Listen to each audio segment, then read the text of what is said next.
the flower's dying. It needs water.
Down, my boy.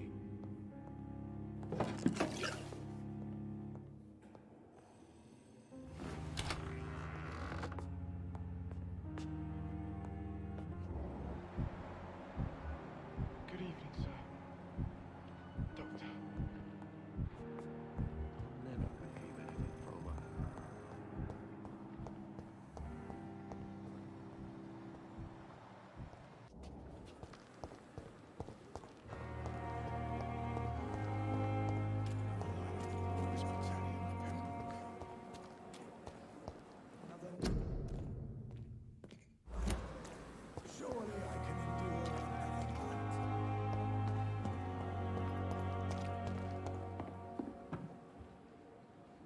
The flu took my dear wife, Emily. I take comfort knowing we'll soon be together again. Mr. Rainfield, that's no way to talk. You're in good hands here, and we'll be up again soon enough.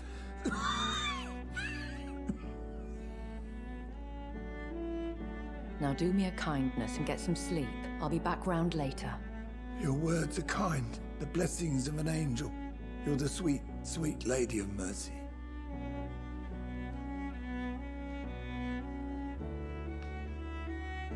Good evening, Dr. Reed. It's a pleasure to see you again. You seem surprised. Dr. Swansea has brought me up to speed concerning your recent appointment to Pembroke Hospital. You're a the lady who saved me that night, before vanishing into thin air. I remember you from the pub with Dr. Swansea. Indeed. Allow me to introduce myself formally this time. My name is Lady Ashbury. I remember you well, in spite of the brevity of our encounter.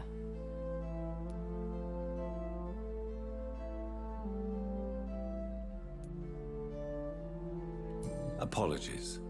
You've taken me by surprise. I'm very happy to see you.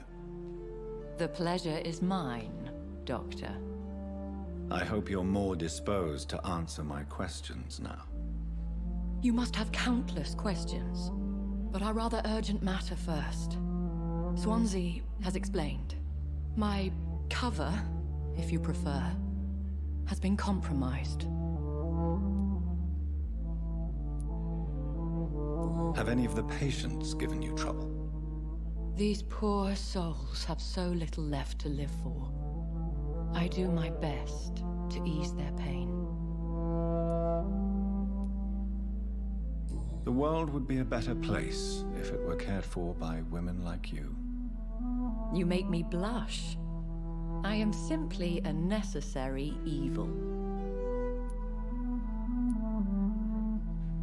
Pardon my boldness, your ladyship, but I have questions concerning this condition we share. As a newborn, your hunger for answers is rivaled only by your thirst for blood. But the questions need wait.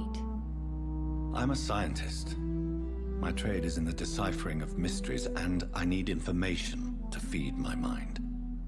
I will gladly answer every question you have, but first, prove yourself capable of resolving my predicament without eating the culprit. Dr. Swansea has commissioned me to be your agent in this matter. You could start by explaining what's amiss. These past insufferable weeks, I've been the victim of extortion. I've made a first payment, but the blackmailer grows greedy. I must refuse his most recent demands.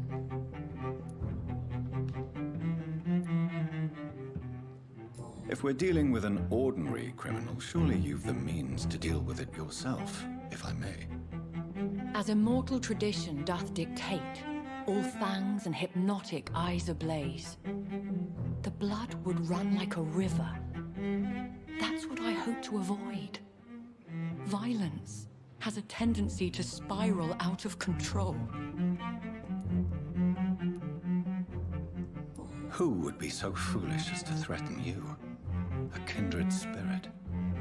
Even if it were the case, and I highly doubt it, a vampire would have asked for something more valuable than money. My suspicions lean toward a patient or their family. What are your expectations? Please be precise. As the newly appointed surgeon of this hospital, you are in an excellent position to ask innocent questions and deftly learn the identity of my blackmailer. Please continue. Every detail is essential. I'm your man. My embarrassment in this matter is eclipsed only by my shame at having put the hospital at risk. The threat from our anonymous scoundrel is clear. A list of dates. My visits coinciding with the dates of suspicious patient deaths due to massive blood loss.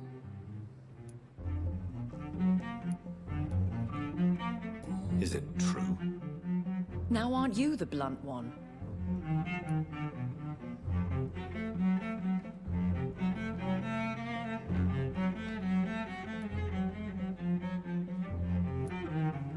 Excuse my impertinence, your ladyship. This is not an interrogation. I assure you that this line of questioning is in your best interest. In all honesty, I'm not simply a patron to the hospital. My visits serve a dual purpose. Dr. Swansea has been treating my condition with a revolutionary technique of blood transfusion. It seems you are a specialist in the domain. I'll take care of it. Do you know where I should start? If that was the case, I'd settle the matter myself. You could talk to our local gossip, Harriet Jones. Not a pin drops here without her hearing about it. I'll meet that woman now. My life, as others know, is in your hands, Dr. Reed. I'm sure of your discretion, but I do fear your powers of persuasion will be put to the test. When this is resolved, I'll be your obligé. I'll answer all questions in regards of your condition.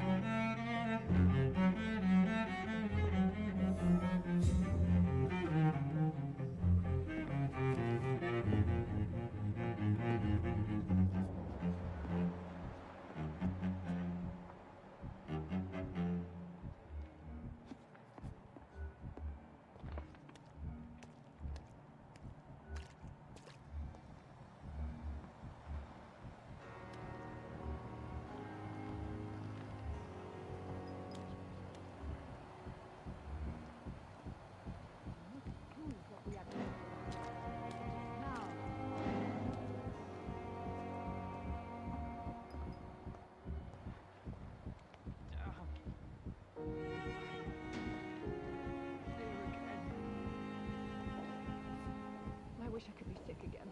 Don't worry, Phil. I'll be Blood back in a boil few with minutes. fever. Call me if you need anything, okay?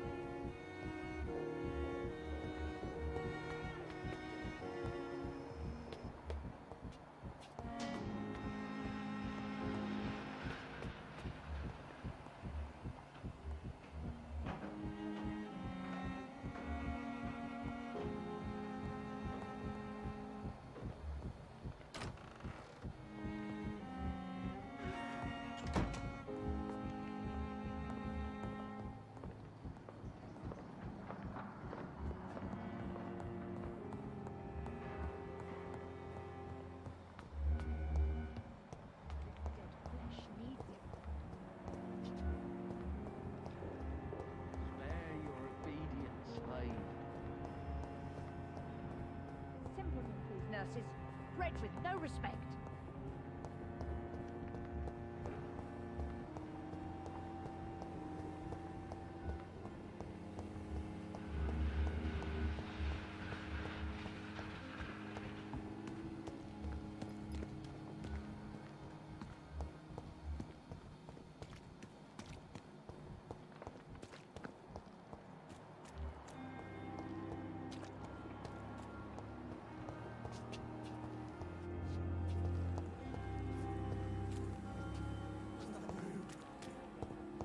What must I do?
Sing life to me. Darkest thoughts in your heart. My body and soul. They belong. This dead flesh.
Disgust on every step of my life.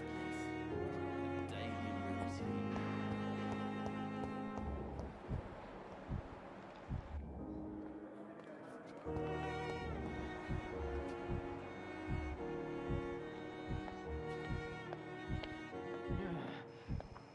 Damn. The pain. There again. I'm bleeding.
decency. All liars and thieves.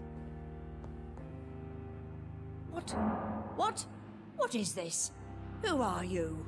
Get out of my room. There's no need for alarm, madam. I'm Dr. Reed, the new surgeon. Preposterous. Dr. Reed, you say? I don't want some bumbling intern. Where's Dr. Swansea?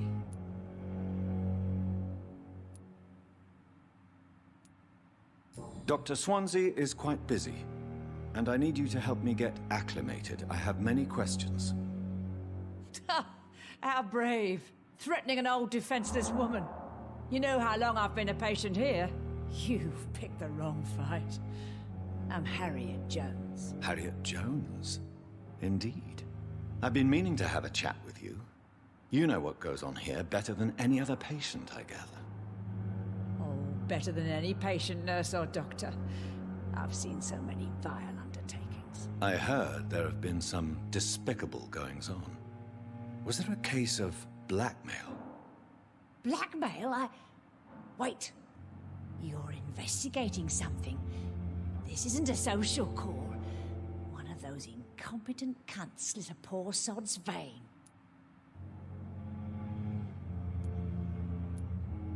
You seem to know more about the goings-on here than anyone else. Beware, Miss Jones, in case suspicion should fall on you. That's it. Blame the old and infirm. I see those little bitches' greedy little eyes. Just waiting for me to pop off they are. If I didn't know better, Miss Jones, I'd be inclined to say you enjoy this type of idle gossip. God's honest truth, Doctor. It's just the way it is here. Most of these bitches would let you freeze to death before getting you a blanket. I assure you, madam, this is not an investigation into a possible medical error. Debauchery, then? Nurses Crane, Hawkins, Brannigans, whores, all of them. They can't keep their legs shut. I've seen them scratching slutty sores. Really? Well, if you have irrefutable proof, I'll not have the staff behaving in such a manner here. This is your business, Doctor, not mine. But I swear one of the nurses is cavorting with some man on hospital hours. Thank you for your time, Miss Jones. You've given me something to go on. See you on the next round. Discourse on every street corner. The daily routine. The patients and staff might know something. I'll start my investigation with them.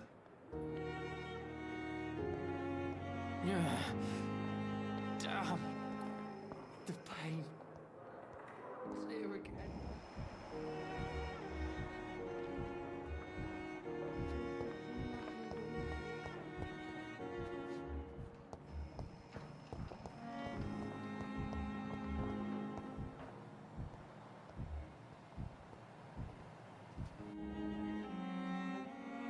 Good evening, Nurse Hawkins. Good evening, Dr. Reed.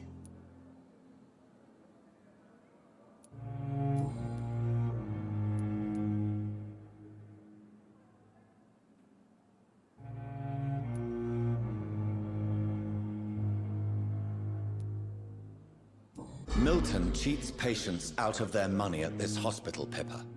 Are you his accomplice? Yes, I am. Is this your definition of being useful?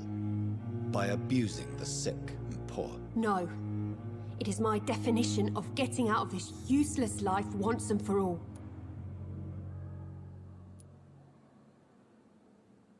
Whose idea was it? What difference does it make? We did it together, and I'm guilty as charged. Answer my question. It was my idea first, even though Milton would say it was his, to protect me. Why do you do it? Why not? Most of the sick who paid for a bed are already dead, or will be soon. Don't you see the futility of all this?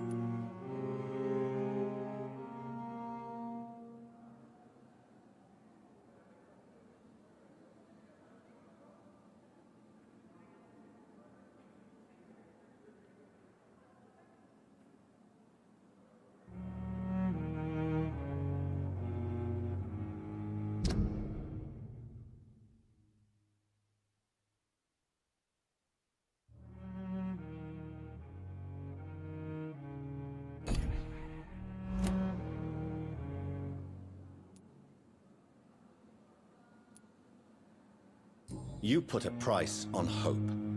This goes against everything you swore to uphold as a nurse. Report me then, Dr. Reed. Report the little nurse and keep on lying about the surgical errors, the wrong dosages and diagnostics that we all covered for the sake of our colleagues.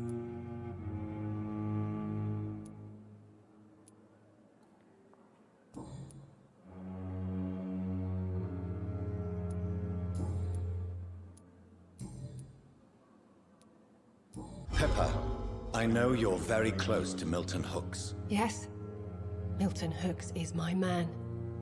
If you want to report me for that, just feel free, Doctor. I have no intention of reporting you, Nurse Hawkins, but are you aware of the risks? The rules say I won't be allowed to work as a nurse anymore.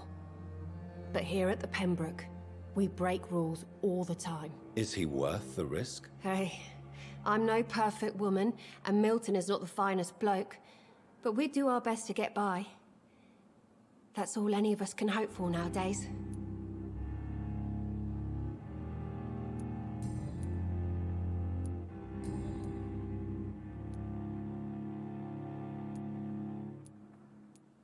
Milton cheats patients out of their money at this hospital, Pippa. Are you his accomplice? Yes, I am. Is this your definition of being useful? By abusing the sick and poor? No. It is my definition of getting out of this useless life once and for all.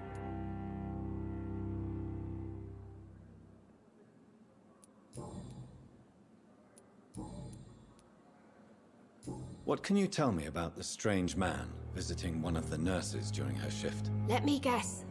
You spoke with that old shrew, Harriet Jones.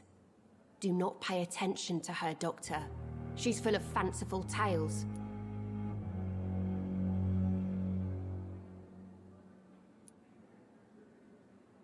She could have been telling the truth about the mysterious man. That old witch will end up in hell soon enough. Who cares if a nurse finds some happiness where she can? No matter how you feel about her, Miss Jones deserves our help. Who says I don't care for her? Hate is what keeps that old crone alive.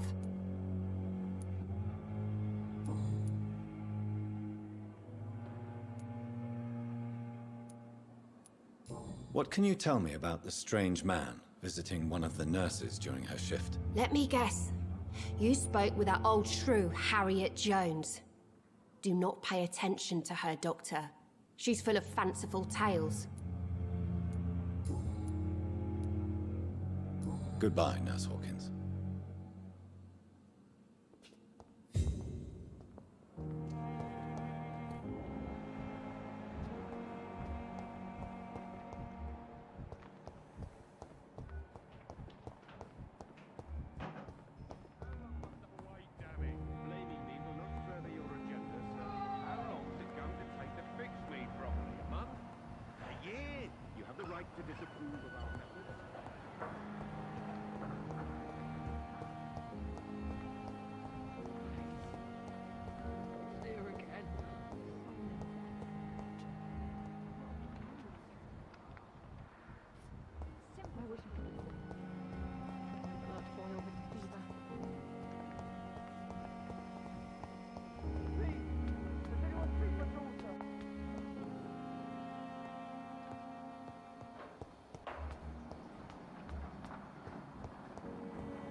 Good evening, Nurse Brannigan. Good evening, Doctor.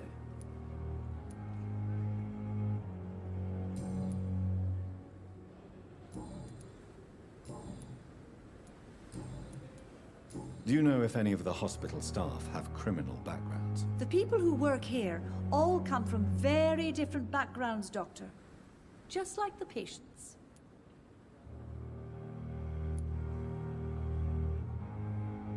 Have you seen a strange man visiting any of the nurses here? I've never heard of such a thing, Doctor.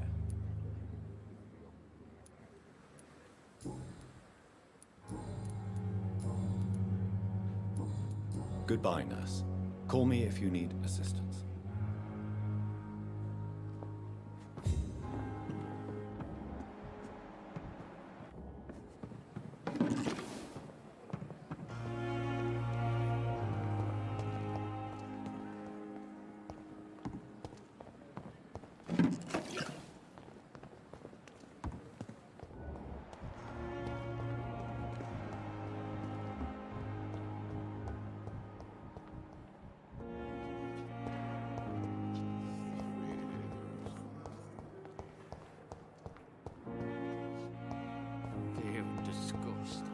street corner. The daily routine.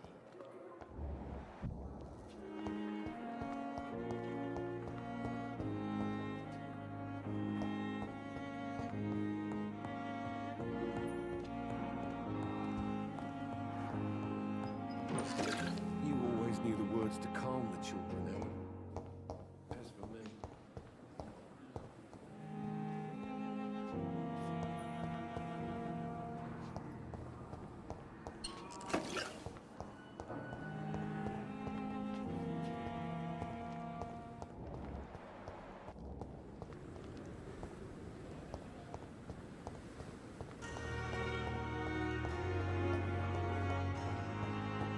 never could keep anything from her.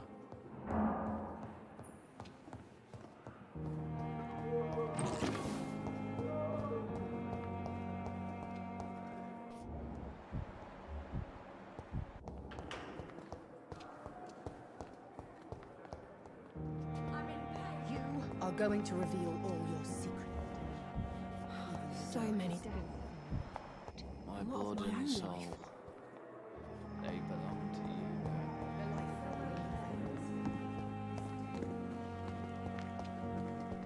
Another night with the glorious battalion.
Stop right now!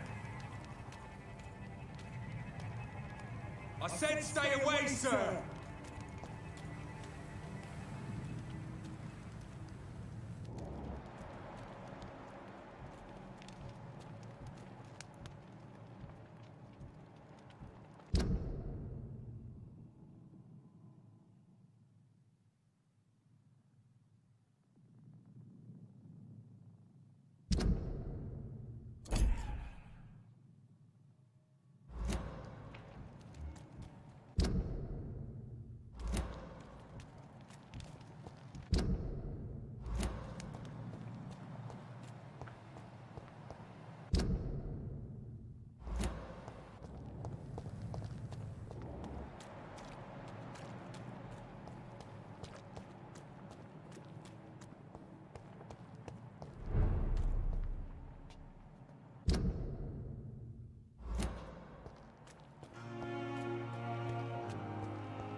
It's a leech!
Please, sir. I need help bad. What's going on? I'm Blight, sir. Newton Blight. I've lost my mate. Can't find him anywhere. I'm Dr. Jonathan Reed from the Pembroke Hospital. Please, calm down and give me more details. Oswald and myself were both infantry, sir. We were en route for the hospital, but... well, we had a disagreement. And Oswald ran off towards the canal. How long have you been searching for him? I can't go there. Too many rats by the water. Fucking rats. Can't stand them since the war, sir. Can't stand them at all. Don't be ashamed, Mr. Blight. Many soldiers who survived the trenches suffer from musophobia. I'll see what I can do for your friend. Where was your friend the last time you saw him? He went down by the canal. He didn't want to go to the hospital. I think he went to the sewers on purpose. So I couldn't go after him. What can you tell me about your friend? His name is Oswald Thatcher. We survived the war together. Oswald is nervous and quite fragile since we came back from the war. What can you tell me about your friend? His name is Oswald Thatcher. We survived the war together. Oswald is nervous and quite fragile since we came back from the war. What can you tell me about yourself? I'm Oswald's best friend. We served in the same regiment, sir. We've taken care of each other since we came back from the front. This is a dangerous part of town. What are you doing here? We were looking for the Pembroke Hospital. We both need help. Treatment, I mean. To get some sleep. Just need to feel better, sir.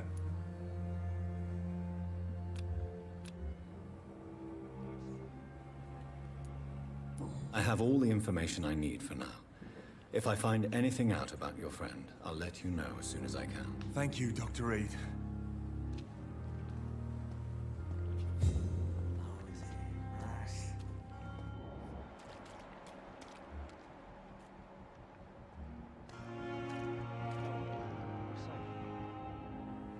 You're sure you don't come back with me? Nah, I have to see someone at the hospital. Be careful. You look so bad they may keep you as a patient. Fuck 'em. I don't like hospitals. Or doctors. Well then, when you go back to Whitechapel, you may find this useful. What is it? A pass for a free medical exam by the best nurse available. Just read it. I don't read well, but thank you, I guess.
This man has been savagely attacked and dragged to the floor.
Are you injured, sir? Help me get out of here. I need to get out. I'm Dr. Reed, and I'd be glad to help you, but you must calm down first. Please, take a deep breath and tell me your name. Okay. I'm Oswald Thatcher. Please, I need to get out. Mr. Thatcher, your friend Newton sent me to help you. Do you remember him? Yes, I do. Good. Now leave this place and enjoy the cool night air. It's quite invigorating. I'm sure you'll feel better if you do.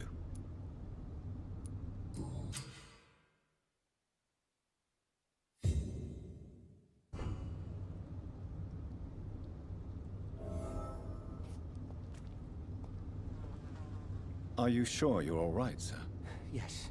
Yes, I'll be... as soon as I can see the sky again.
What sort of creature is this?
Here's what's left of him. Not a lot to check, but I should anyway.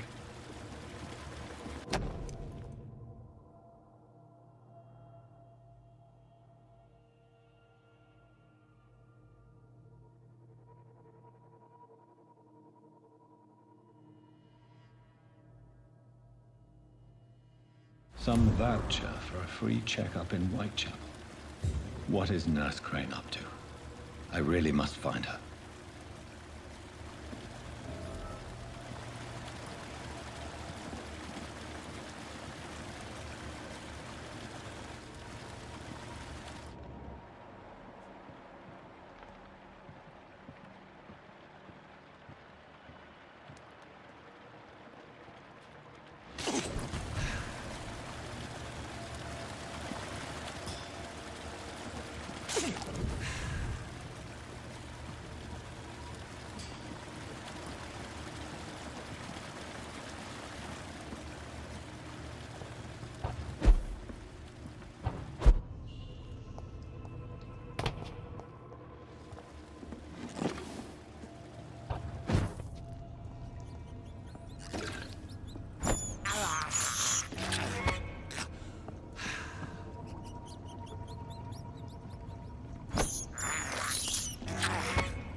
It's locked, all right.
Good evening, Milt. Good evening, Doctor. Still trying to save lives? I'd like to see your goods. Wise choice, Dr. Reed. A reliable gun is what everybody needs these days. Less resignation and more determination.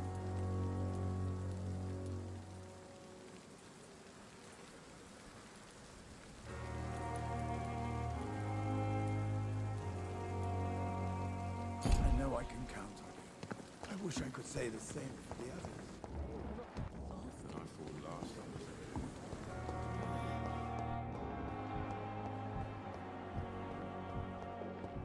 Here again. I have wasted too much.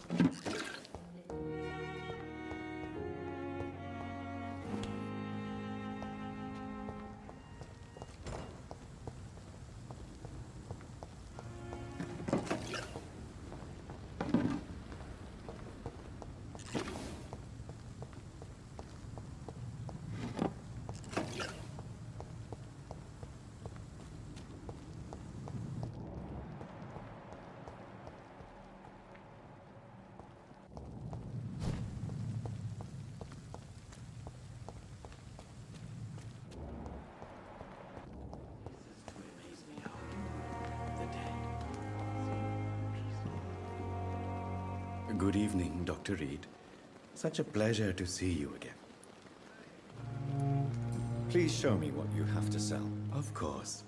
It's just trinkets and curios, really. But I'm sure they can be useful.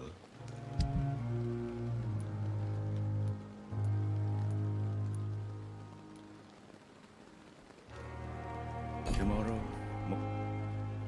Good evening, Dr. Reed. Such a pleasure to see you again.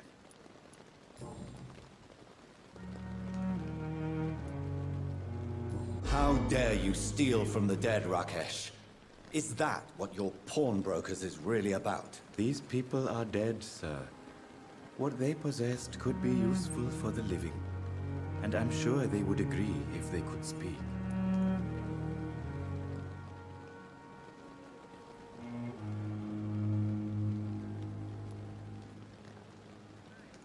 You should show respect for the dead. What about their loved ones who may treasure these items you sell? The bodies I watch over are the unwanted and undesired, sir. I would never deprive anyone of their family artifacts.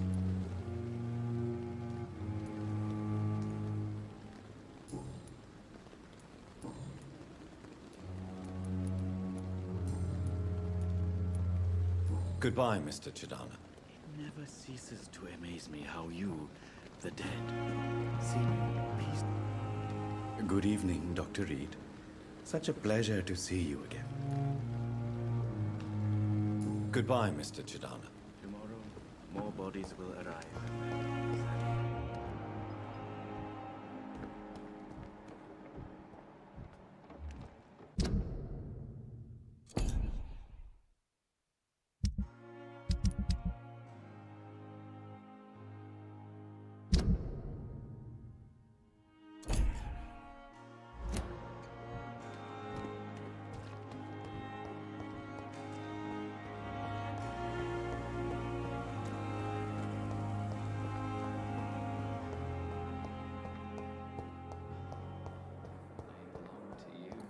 The life running in your veins. This dead flesh needs it. Oh, please spare me, Dark Queen. Spare your obedience. Pembroke is so lucky to have Dr. Reed, you know. I met him in New York once. If only there were more of us. Less resignation.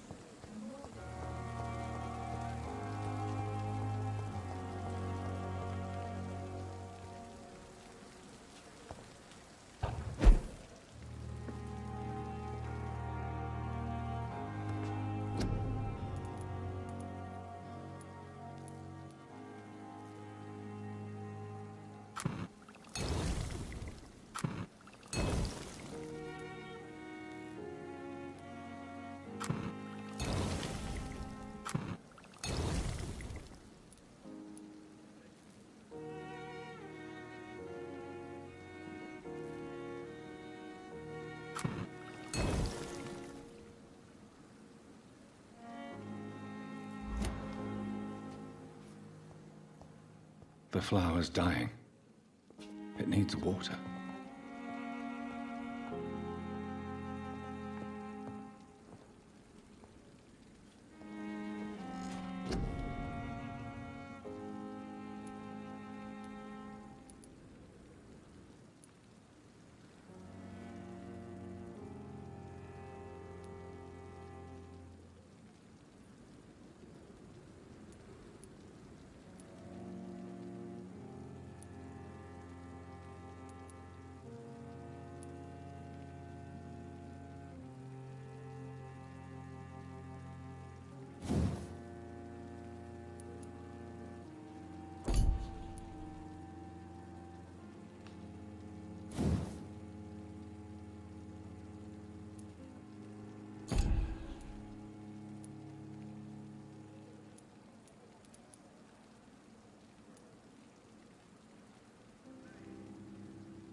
is my first patrol.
Best be off home. Hey! Don't come no closer!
Whitechapel. This neighborhood is linked somehow to the kind Lady Ashbury's blackmail. First, let's find this Petrescu fellow.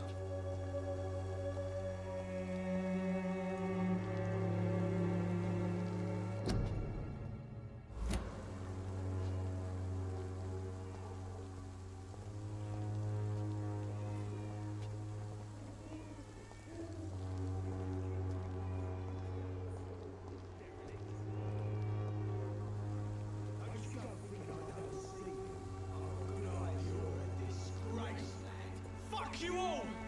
Fuck it all! Stop it now, Albert, stop it! I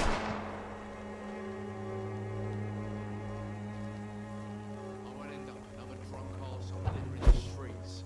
Not me.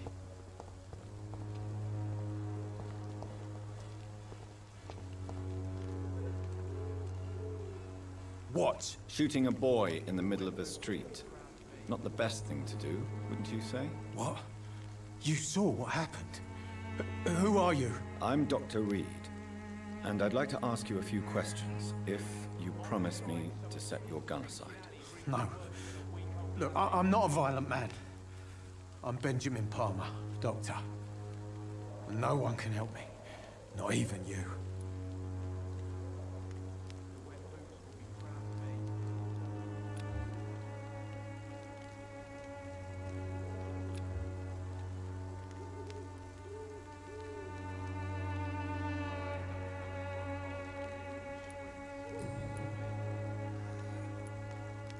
Whatever the boy did, I'm sure he didn't deserve a public execution. I swear I didn't want to hit him. It's just that I'm sick in the head, you see, and the boy just frayed me last nerve.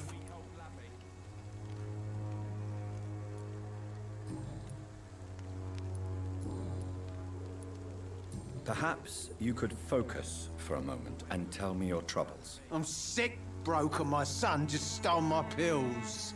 Everything's coming up roses. What can you tell me about this place? Nothing to say, really. This is where I used to live, and this is where I live now. You mean you used to have a better life? Yeah, I had a wife, a home, and a job. I even used to have a name. Now I'm just Ben. Ben the Tramp. You don't have anywhere to go? No family that would welcome you? Not since the death of my wife, Albert's mother. She was sick, you see. Long before the flu and all this shit.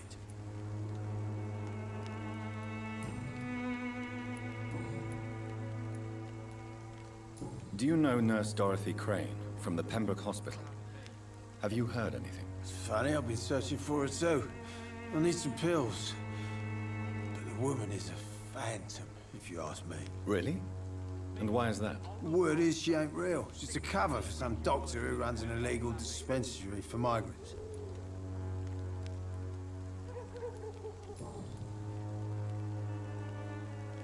You don't seem well, Benjamin. Do you need any help? I always feel ill, sir. It's like I'm never right.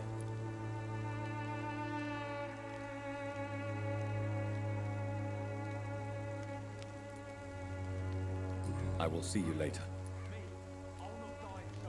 A gun, alcohol, and a bad temper make a terrible cocktail, sir.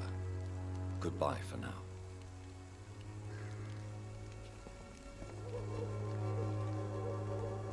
The wet boots will be proud of me. Are you all right? The bastard hit the wall next to me. I don't even know if he meant to miss. If you've been hurt, I can help you. I'm a doctor. Name's Albert. Remember it. Now bugger off.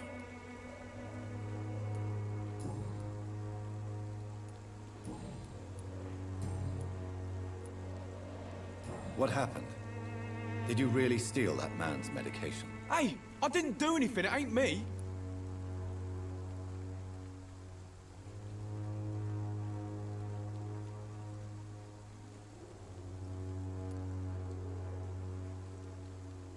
Medication and drugs are a rare commodity in East London.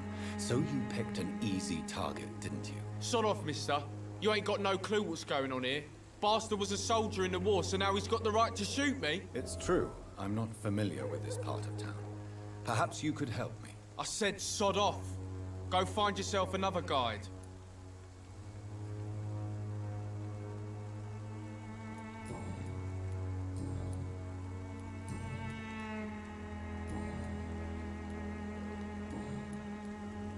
Do you know Nurse Dorothy Crane from the Pembroke Hospital?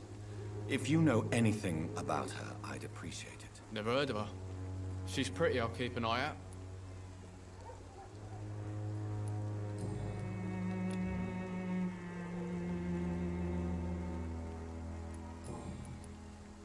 Do you need assistance? Please. Feeling tired these days. There you go. Let's hope nobody steals it from you. Very funny.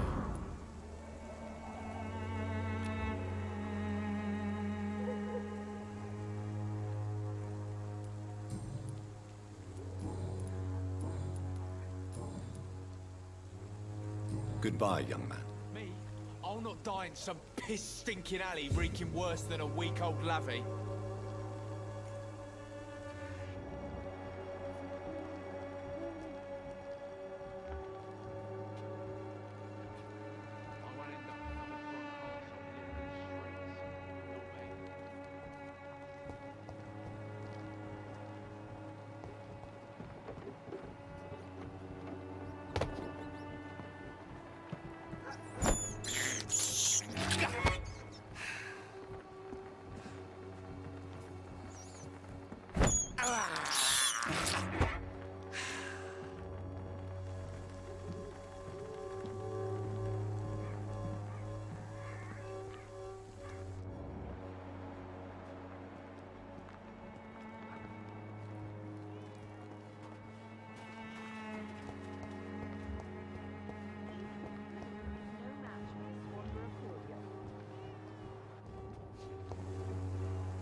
Good evening, miss. Good evening, sir. Are you interested in a miraculous cure for this unknown and deadly epidemic? Actually, I am. Then you have come to the right place. The famous Swanborough cordial is all you need to help keep you in perfect health. Oh, really? Why didn't I hear about it during my studies? I'm Jonathan Reed, by the way. Dr. Jonathan Reed. Ah, my brother has spoken of your research, sir. I'm Loretta Swanborough, and it's always a pleasure to meet a fellow healer. You look ill, Miss Swanborough. I wonder if your concoction will do the trick. I'm perfectly fine, thanks to my miraculous elixir. You, on the other hand, look pale and tired, Doctor.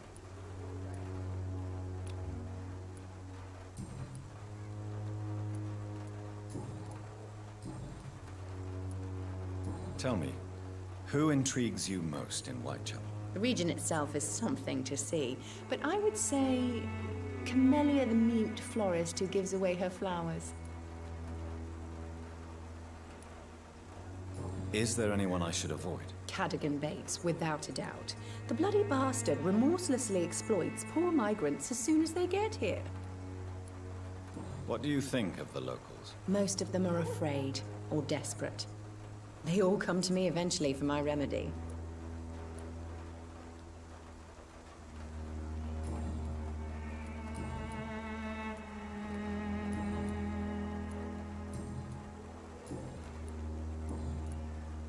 Do you know Nurse Dorothy Crane from the Pembroke Hospital?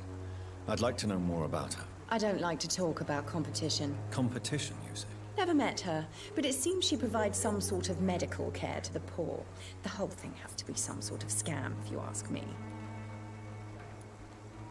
I'd like to see what kind of medicine you're selling.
What do you want? Leave me alone. Good evening, sir. I'm Dr. Reed. I'm looking for Nurse Dorothy Crane. There is no Dorothy Crane here. Now goodbye. I'm afraid this medical leaflet says the opposite, sir. Really? Well, I'm afraid I'm going to close this door right now. Go bother someone else, Mr. Doctor. To enter that house, I must discover who this man really is. Maybe I could start by observing what he's up to.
I cannot enter.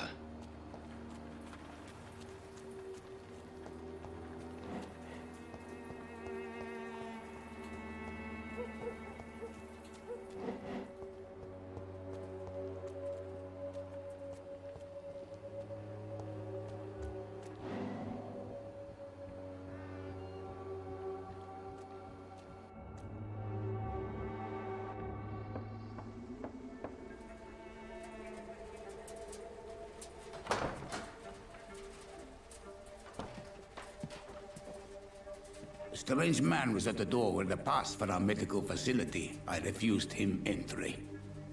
Darius, how could you know he didn't need our help? His clothes were too finely tailored to be for Whitechapel.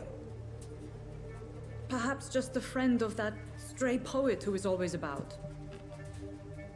Richard Nithercott? No, not of the same cloth, this man. I suspect some machination from that journalist. Clayton Darby. Is he still asking questions? Yes. I saw him drifting around St. Mary's Church. I swear he is tracking me just downwind.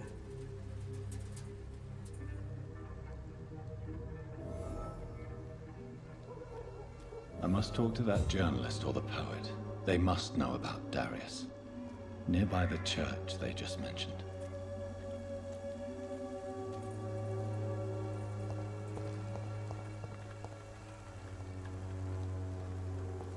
When science fails you, this elixir will give you faith again.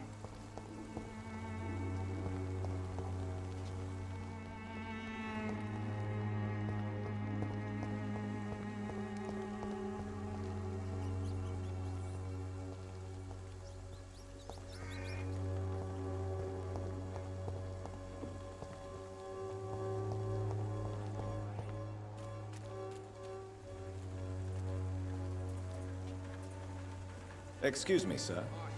I have a few questions for you. Another journalist? I didn't answer the first one, so piss off! I'm not a journalist, I'm a doctor. A doctor, you say? It's quite a rare breed in this part of town. Really? But still, here I am. Dr. Jonathan Reed, at your service. I'm Joe Peterson to some, but Colossus Joe to most. And I don't remember asking for your service, sir.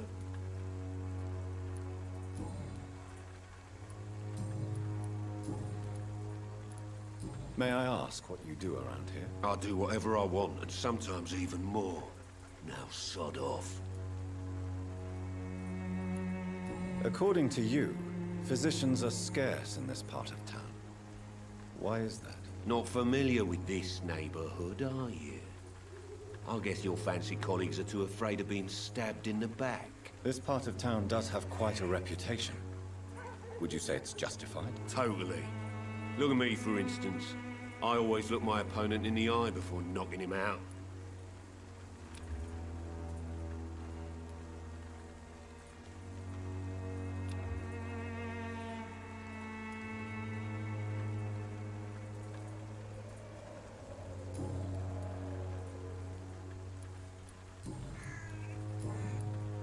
Have you heard of a nurse named Dorothy Crane? She's a colleague of mine, and is supposed to live around here. Dorothy Crane? Yeah, I know her. One of the few good souls who dare to help the sick around here. Could you please tell me more about her? She's a nice girl. Tries to help the migrants. I offered to give her a hand, but she said my reputation would attract too much attention. Goodbye, Mr. Peterson.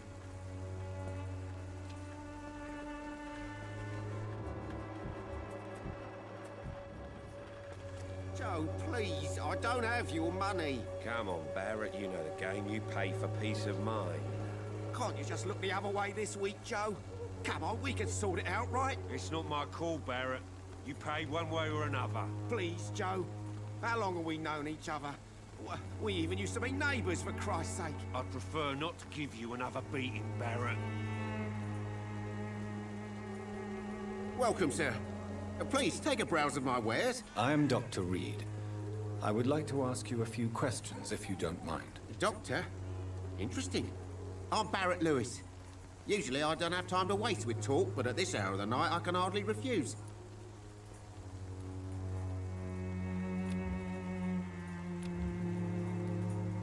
Right then. Show me what you have.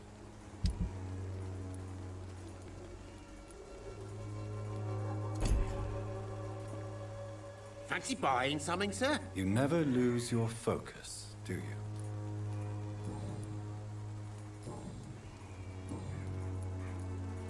As a merchant, you see Whitechapel every day. Have you noticed anything out of the ordinary recently? Well, you mean besides the epidemic, the war, and all the usual crap?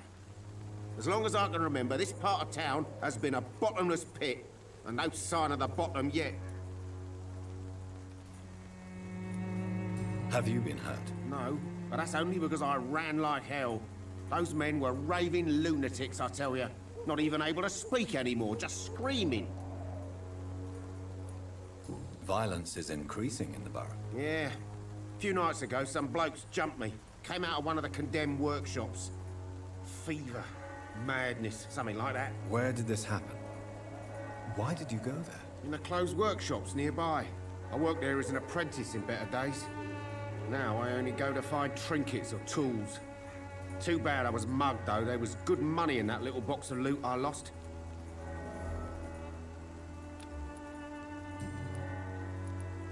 How is business around here? Business? I have no business. Between this racket, theft, and customers getting scared, I'm losing money every day. I see. Sounds like you blame someone in particular for your situation. It's no secret Joe Peterson spends his time harassing merchants. But with me, he's trying to put me out of business once and for all.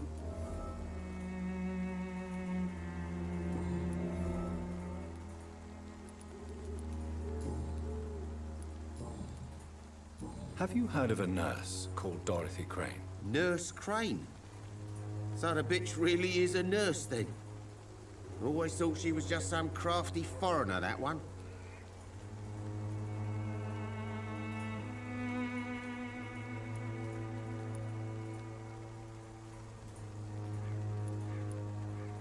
Yes, she's a nurse, and quite a good one. What did she do to gain such notoriety? Dorothy Crane ain't even a real name. Something like Dorothea Craniu. Something like that. Came to England fleeing the war, I was told. That doesn't explain why she irritates you so much. Your precious Nurse Crane gives away medical supplies and prescriptions for free. I offered to sell it for a fair cut, but no. Miss Crane wanted to play the quiet saint.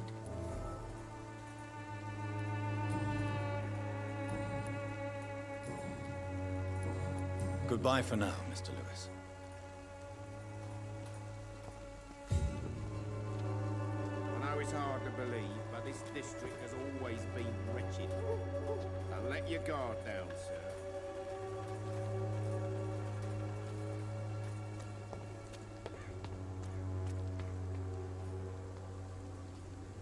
Forgive my interruption. Do not apologize, my son.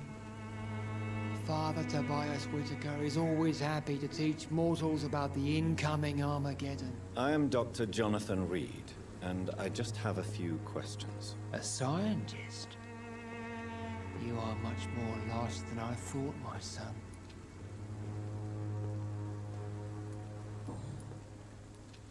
Have you any friends? Any family left in these terrible times? No. But I have a disciple I see as my son. He is so devoted. I send him to preach the good word in the heart of this corrupted city.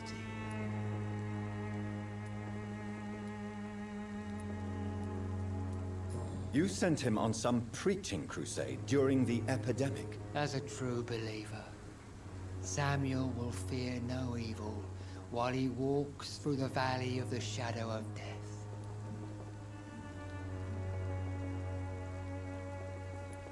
Where did you send him? I sent Samuel to the Stonebridge Cemetery, where the pestilence and evil grows night after night.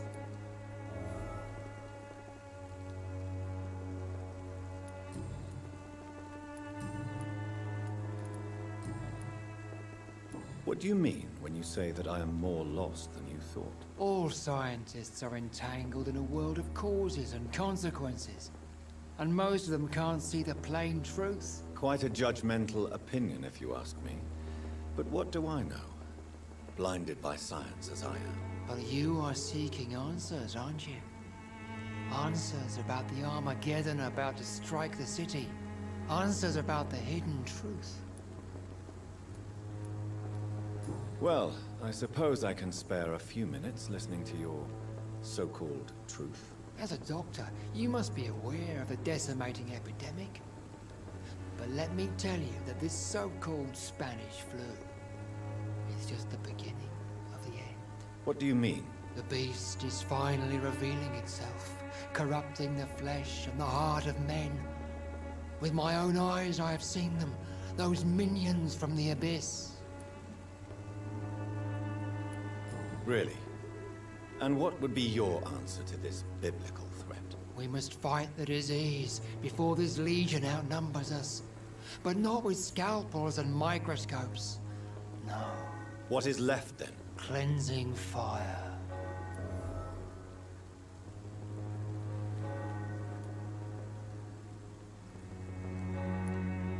Tell me, Tobias, what exactly is your plan concerning the cleansing of this city? God will recognize his own. More than once this city has risen from the ashes, hardened and purified by the flames.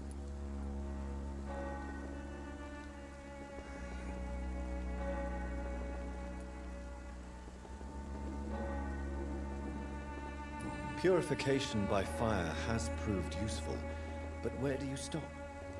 Burn the clothes? The buildings? The corpses? Worse? Your lack of faith is predictable. But my task is to convince rational minds like yours to see the light. This is God's will. You're mad. And dangerous. You're nothing but a soulless butcher. A small-time Torquemada. The Savonarola of Whitechapel. My son, if you think salvation is a free gift, go listen to the lies of that pompous fool, Joseph. Joseph, a fool? Vicar Larrabee of St. Mary's Church.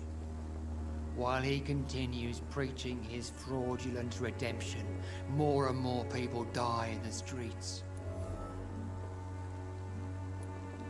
What do you mean when you say that I am more lost than you thought? All scientists are entangled in a world of causes and consequences, and most of them can't see the plain truth. Quite a judgmental opinion, if you ask me. But what do I know? Blinded by science as I am. But you are seeking answers, aren't you? Answers about the Armageddon about to strike the city. Answers about the hidden truth. I am. But the answers I seek are based on facts, not superstition.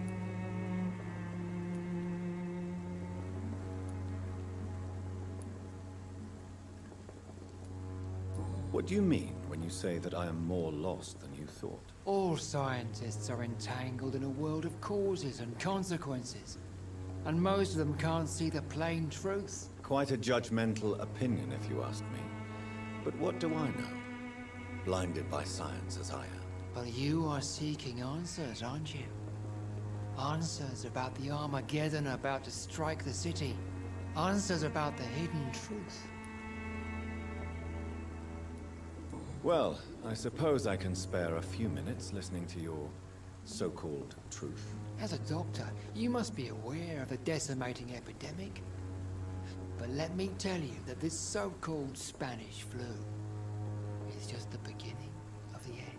What do you mean? The beast is finally revealing itself, corrupting the flesh and the heart of men. With my own eyes I have seen them, those minions from the abyss. I have heard enough. Goodbye.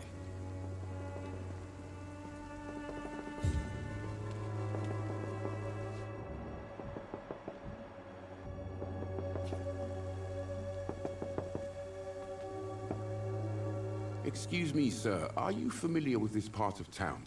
Name's Clayton Darby, reporter. Sorry, I'm new to Whitechapel. But perhaps you could help me since you're a journalist. My name is Jonathan Reed. Dr. Reed, the famous surgeon. I'll gladly help if I'm able, sir.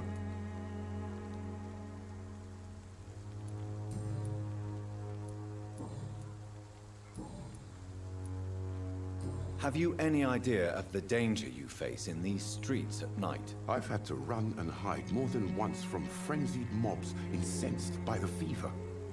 Do you think the flu is really responsible for this, Doctor?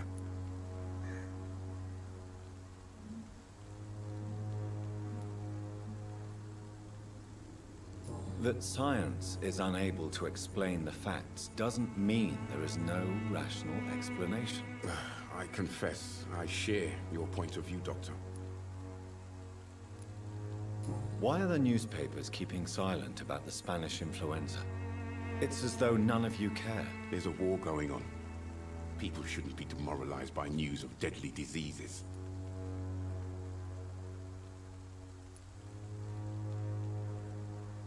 It's a disgrace. People are left to die alone. No one is properly informed of the risks. These are bad times indeed. So much for the glorious British Empire. What is a journalist doing in this borough after sunset? He goes where none of his colleagues would dare to go, to inform the country. That's quite honorable of you. But is the public interested? Not at all, sir. And that's why I'm an independent journalist, hoping to sell some stories. So you risk your life to reveal the truth. I saw many reporters do the same during the war. Whitechapel is the crucible of so many untold stories and tragedies. I want people to know them.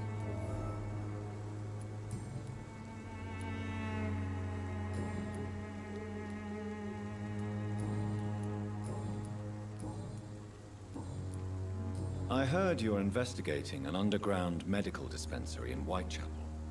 What do you know about it? Not much, I'm afraid. They are wary of strangers, and I'm not really an acquaintance of theirs. Why do you care?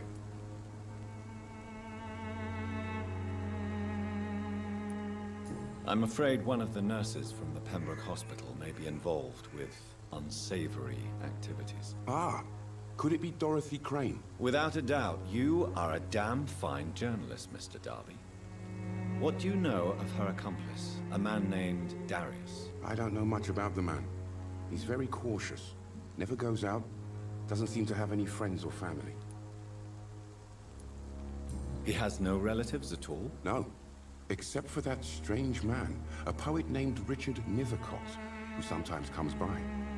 Darius would never let him in. Where can I find this Mr. Nethercott? He spends most of his time lurking around Whitechapel, talking to himself or declaring verses. These days, you can usually find him behind the church. He never goes out? No. A few days ago, he unexpectedly did. I followed him, but it was just a ruse to keep me away from his house. Really? How do you know? He went to the nearest mailbox, but just before posting his letter, he ripped it up and threw it away.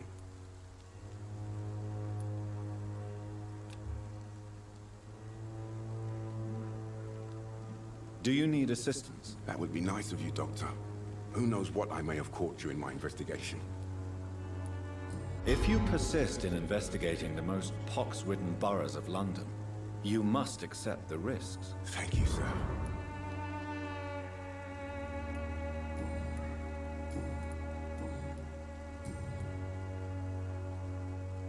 Goodbye, Mr. Darby. Farewell.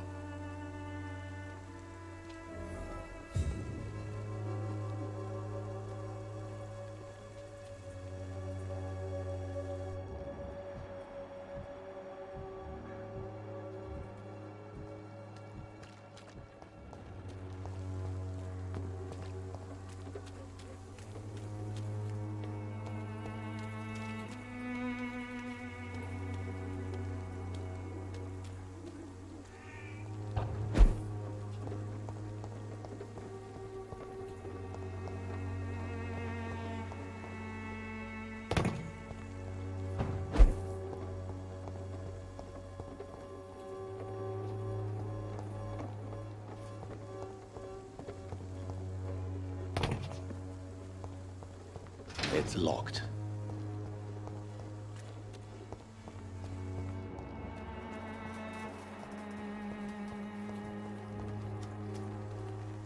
Good evening, miss. I'm Dr. Reed.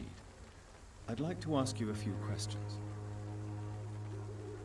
I know what you're thinking. tall stranger who meets a girl in the street at night. It reeks of the penny dreadfuls.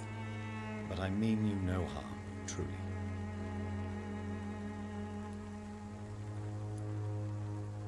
I know you understand what I'm saying.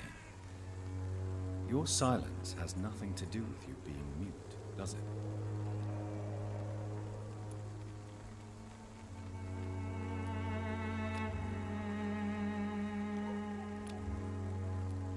Very well. Goodbye, then.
Don't be shy, handsome.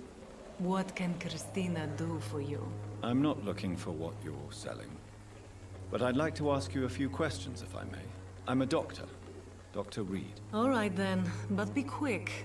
Though I usually get paid when I open my mouth. Tell me about yourself. Are you joking with me? People don't usually come to see me for conversation. I have no interest in your work. I am, however, curious as to what led you into this career. Short story. The war, exile, and England. This country is not especially welcoming. I've been refused many jobs because of where I am from. I had few options left. I always thought I was the master of my own fate. But now I know we don't always have control over our lives. I don't judge you. You know, this money is not only for me. I have good reasons to need this money quickly. But it is not your concern, Doctor.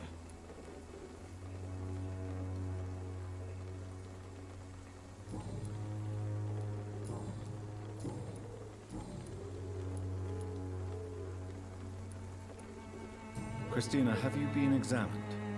The epidemic is spreading fast in London, and you could be exposed. Or expose others. I don't like doctors or hospitals, but I don't like you asking questions. You can put your own life in danger, that's your decision. But what about your clients? If you're contaminated, you will put them in danger too. And you think that would worry me? If you knew the men I deal with, their health would not be what you'd worry about. Considering your line of work, I assure you it is only a matter of time before you have health issues. If it is going to happen, it will happen. Right now, I need money. That's what's important.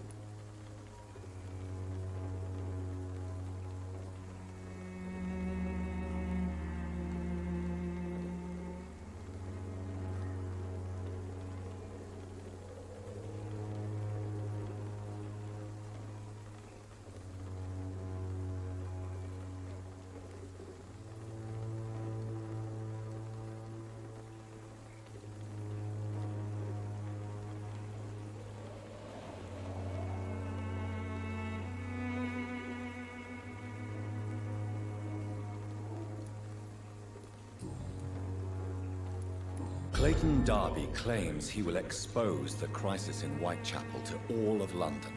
Do you believe him? I believe Clayton's courage will erode with time, until he finally leaves Whitechapel to start another fight somewhere else.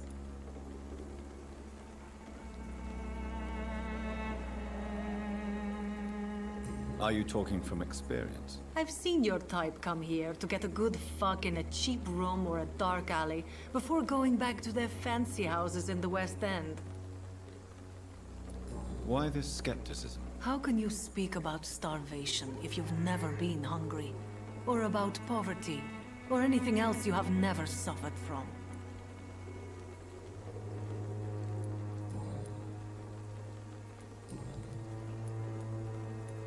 Do you know Nurse Dorothy Crane from the Pembroke Hospital? Anything you can tell me about her would be helpful. I don't know her, but I know her name is Dorothea Crăciunescu. She came from Romania like me and many others. You seem to respect her. Dorothea helps the sick people of Whitechapel. Everyone should respect that.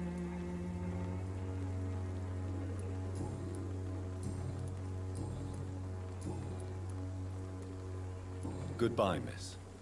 Take care of yourself as best you can.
The content of Darius' letter to his children could give me more leverage to enter.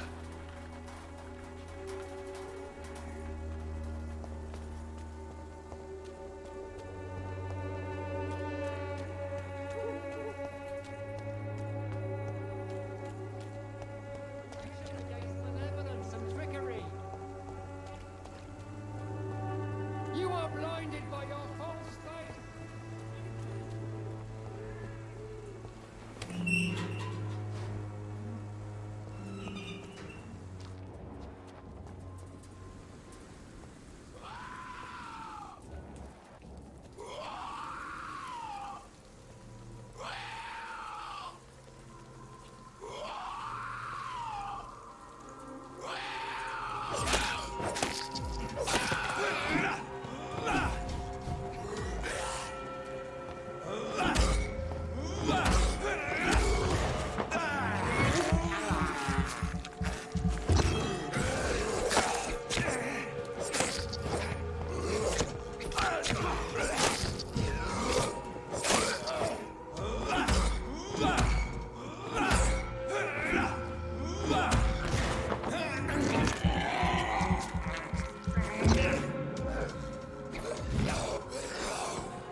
morbidity can breathe its own beauty and grace. Good evening, sir. I'm Dr. Reed. I would like to ask you a few questions. Please be my guest. Although I may not be the best informant regarding this part of town, my words speak about that which the eyes cannot see. Really? Are you an artist of some kind? I'm a poet, sir. Richard Nethercott, at your service. Tell me, Mr. Nethercott, why seek inspiration in Whitechapel? The place is not beautiful per se, but how to explain it? Stirring and challenging. In what way, exactly? The struggle by gaslight, the barren smiles, and the added hunger under the rain. If you say so. Such vibrant antagonism and vivid paradox. The stripped humanity raged across each street. Vivid, of course, yes. And what about the poignant distress? Oh yes, the poignant distress. You see what I mean, don't you? That's what I want to write about, and that's what Whitechapel is made of. Do you not think it a little morbid? On the contrary, sir. Whitechapel is full of life, full of beauty. Just like my dear muse, the wonderful Camellia. What can you tell me about Camellia? Not much. And that's the beauty of it. She can't speak, you know. She's a locked mystery who exhales kindness and sweetness. And have you ever tried to learn more about her? Where she lives, how she survives, whom she may know? Maybe I prefer she remains an enigma. Reality can be so dull, don't you think? Perhaps you're just afraid to find out the truth about your muse. One day, perhaps, I'll ask her to come with me. But will she still be my wild flower of Whitechapel if she moves uptown?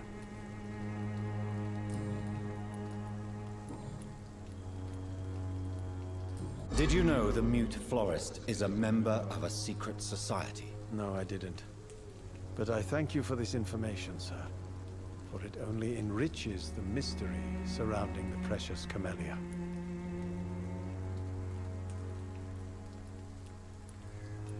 I fear you are a hopeless romantic, Mr. Nethercott. Guilty as charged, Dr. Reed. Are you not curious? Is there not more you wish to know? That girl has not an ounce of malice in her. Whatever she may be hiding, it's certain to be for the benefit of most, if not all.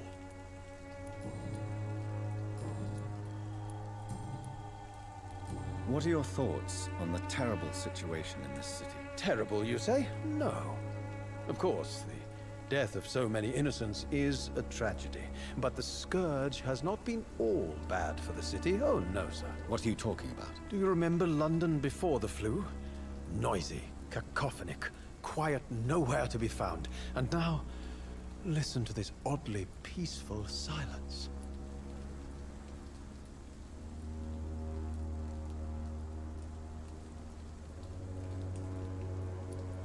Yes. The enjoyable silence of the grave. You have a unique perspective on the situation, I must admit. Most people fail to understand my perspective. I don't blame them. But how could I call myself a poet if I veiled my feelings? May I ask what you're doing at this hour of night, sir? Do you live here? Not at all. I'm just enjoying the pleasure of a quiet walk. Though night talks are always preferable, if you ask me. Especially with strangers. If you say so. But as a physician in a time of epidemic, I must caution you to avoid unnecessary exposure, sir. Thank you, Doctor. But we both know the seeker of truth has to go boldly where the weak dare not. But are you not afraid of the epidemic? Oh, why should I? I see some equity in the Spanish flu. No flesh should be saved, say the scriptures. Good or evil, rich or poor, all are equal in the eyes of the flu.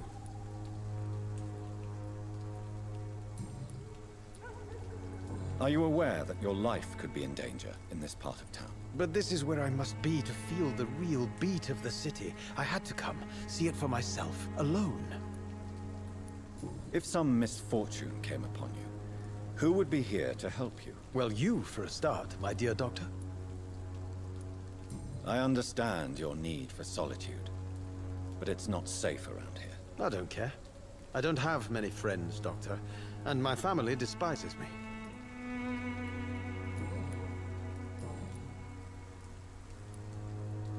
May I ask you a few questions about the district? Extraordinary part of town, is it not? I'll be glad to help you, if I can. I'm looking for Dorothy Crane, a nurse who lives in this vicinity. Dorothy Crane.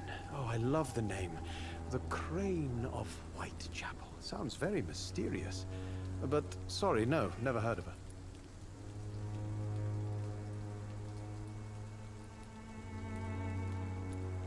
What can you tell me about an old man called Darius? Darius Petrescu? Yes, I know him. At first, I thought he was only a small publisher.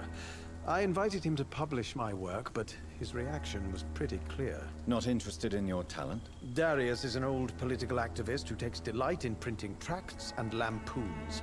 Those communist activities only require mediocre writing skills.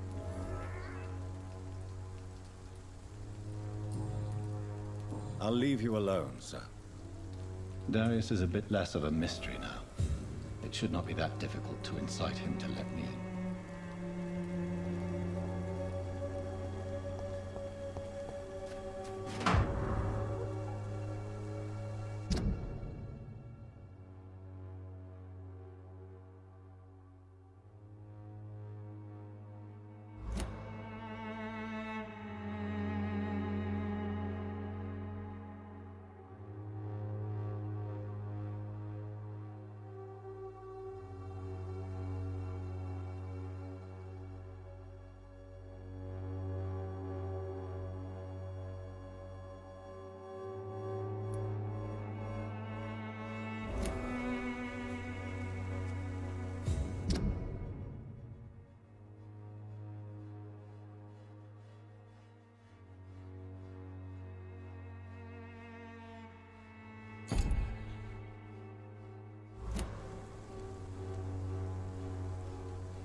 Already touched by grace.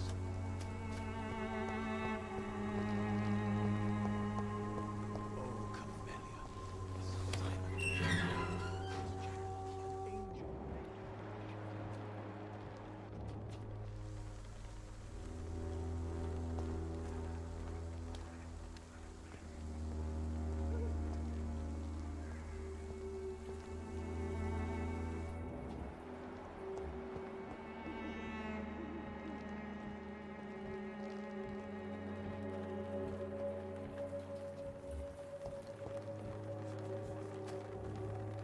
Hello again, miss.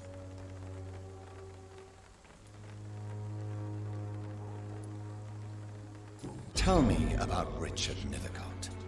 I understand he is quite fond of you, Camellia. Camellia, I know you work for Dorothy Crane. Please tell me about her secret dispensary. A stubborn and mute comrade.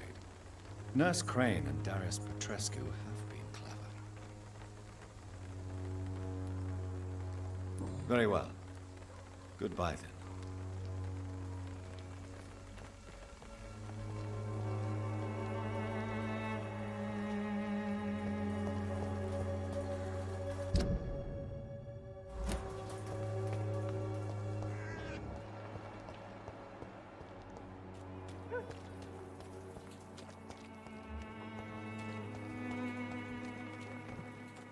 Pay me a glass and I'll be gentle.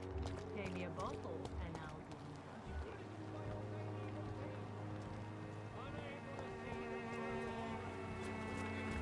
Come on, take a look. Don't be afraid.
Get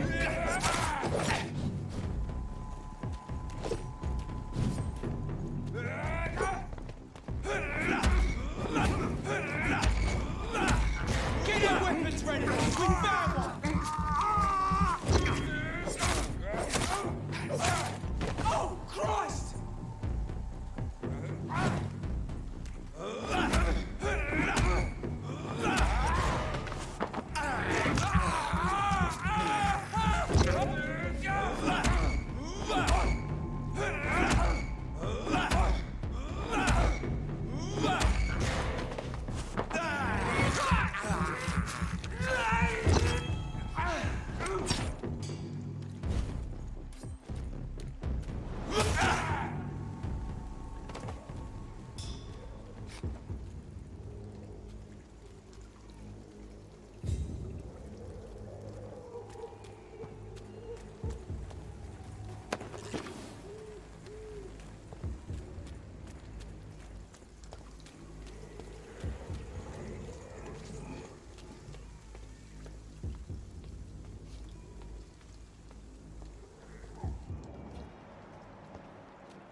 How are you, boy? I'm not your boy, all right? Now piss off.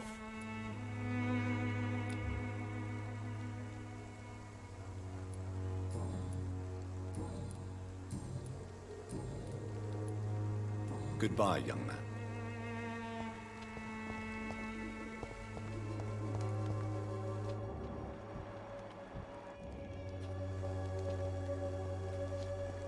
Good evening, Benjamin. Can I help you? I'm afraid not, Mr. Reed.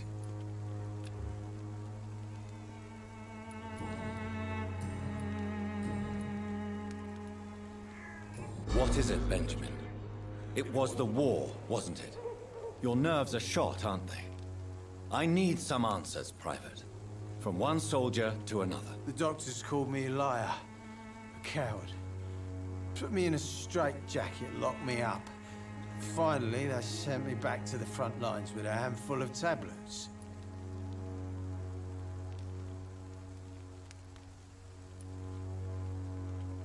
Yes. Sounds like shell shock. I've seen a few cases like yours. This is nothing you should be ashamed of, Benjamin. And it's perfectly natural in your situation. I'm not ashamed. I just need my pills. Peace and quiet, that's all.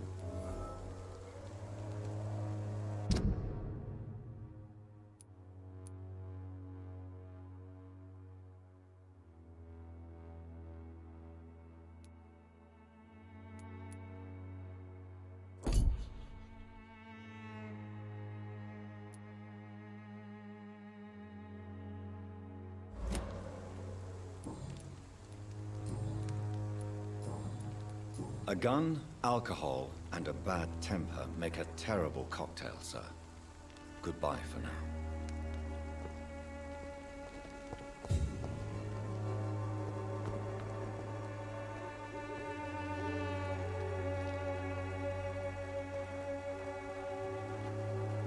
Good evening, my dear colleague.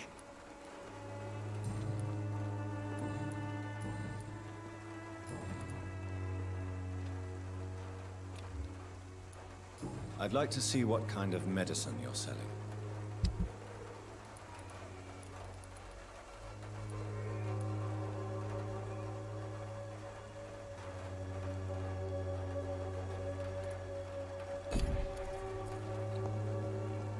Wanborough cordial can be the answer to all your problems. As long as you have the money.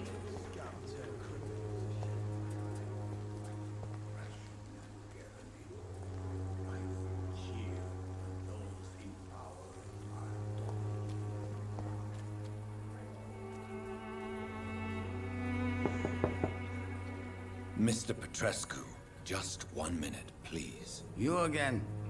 Go away.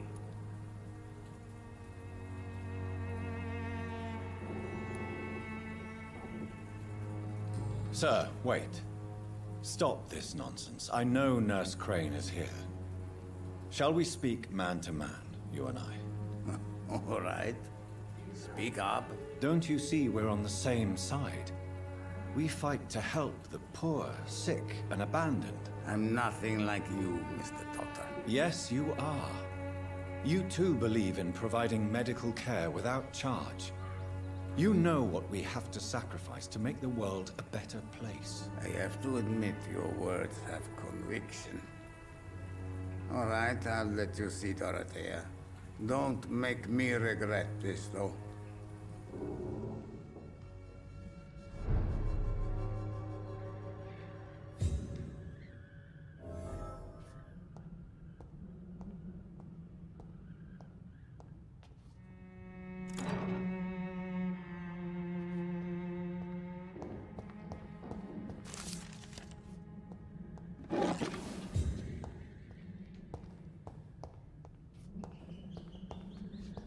It's locked.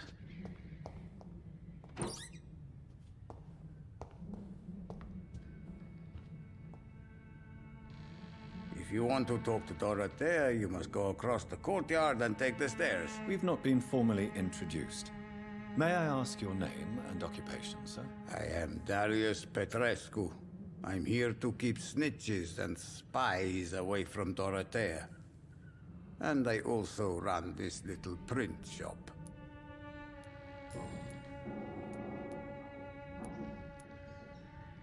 Do you have any family left, Mr. Petrescu? Children or grandchildren? Who knows? I have abandoned my people for so long, they might as well be dead. As dead as I am for them, I suppose. This war won't last forever. Did you ever think of returning to your country now it's free? No. I have taught strength and determination to my sons and daughters. I'm an old, dying man who only has memories of better times to cherish. Don't be embarrassed, sir. If you must know, my own father disappeared many years ago, and I forgave him. It's quite awkward to talk about our families like this, but thank you, Dr. Reed. I appreciate your trust. How did you meet Nurse Crane, Darius? Why does she trust you? I'm her oldest friend in England. Dorothea and I share many ideas about this country and about the country we left. You mean occupied Romania, don't you? Even if not directly, I fought against your enemies. Really? Then perhaps you have more in common with Dorothea than meets the eye, Dr. Reed. I know you fought for your country when it was occupied, Darius. Tell me more about it. I know my days are numbered, and I know I won't see my homeland again. But I fought for Romania all my life, and I will until my last breath. But Romania escaped the grasp of the Austro-Hungarian Empire. It's a free country again. But it's not the country I fought for. My homeland is not appeased, Doctor. And I still see a dark future ahead for my people.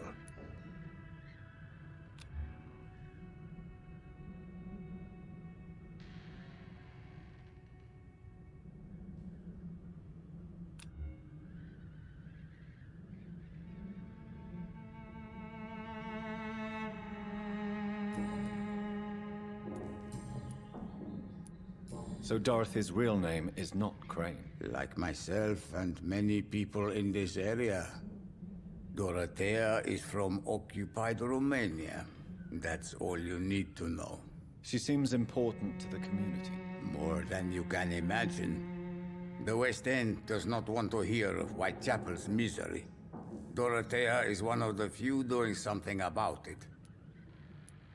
Tell me everything you know about Camellia, the mute florist. I do not believe in the afterlife, Doctor, but I'm almost convinced Camellia is an angel. She volunteered to give out our medical leaflets. Who is she, really? Do you know where she's from? She's not from around here, that's all we know. Camellia is not even her name.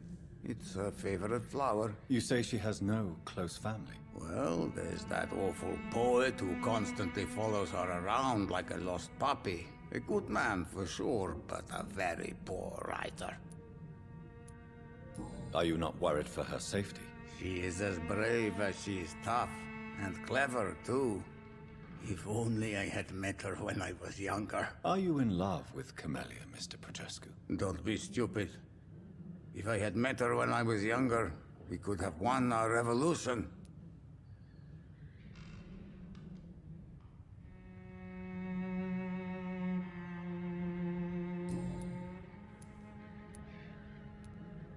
Did you refuse to publish Richard Nethercott's previous works, Darius? Yes, his manuscript is as pompous as he is starched. Now there's a man who loves the sound of his own voice. You could have told him so. As a great writer recently said, politeness is the most acceptable hypocrisy.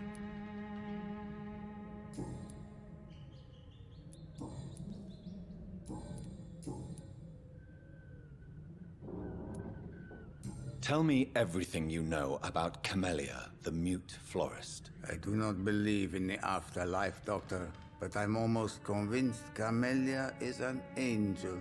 She volunteered to give out our medical leaflets.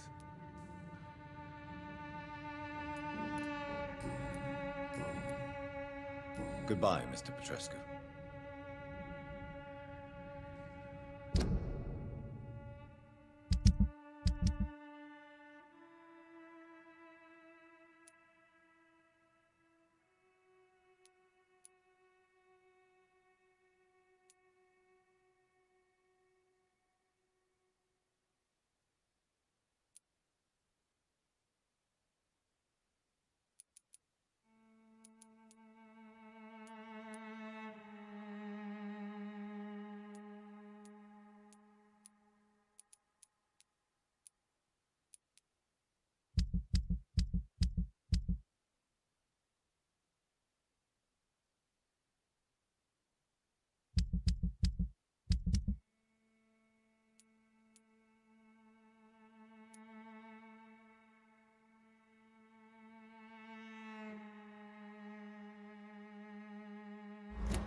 What do we have here, nurse? Patient Raz Van Vasily. High fever running on 3 days. Complaints of dizziness, muscle aches, and head pain. Diagnosed with influenza. Treatment? Aspirin and salicin for the fever and discomfort. Liquids for dehydration, but he's having trouble keeping even water down. Thank you, nurse. Anything else I should know? He did lose consciousness this morning, but he's never had convulsions like these. He's not convulsing, he's choking. He's not getting any air. Scalpel! Hand me that scalpel! What can I do, Doctor? It's too dangerous to operate with these convulsions. Sedative, nurse. Do we have any anesthetics? I'm sorry, Doctor. None at all.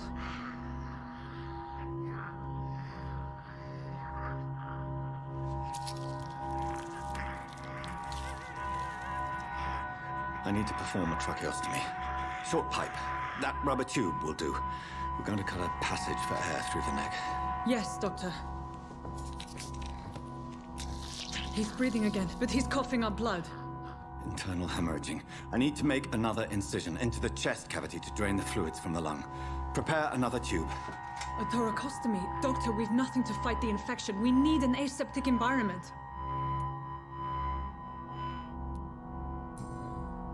Right then, Nurse Crane. What do you suggest we do? I've no idea. I'm not the doctor. Time is of the essence. We need to perform a thoracic drain. Yes, Doctor.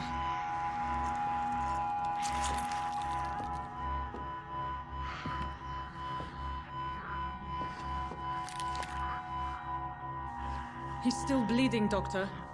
I'm losing his pulse. The drain must have punctured the intercostal artery. There's too much blood. Are you all right, Doctor?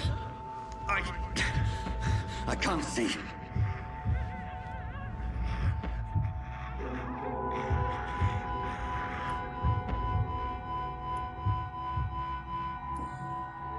Yes. Yes. I have this, nurse. Allow me to finish the procedure alone. I need the room. I'd prefer to stay and see this through. This is my patient, Doctor. I have needle and thread for stitching the wound.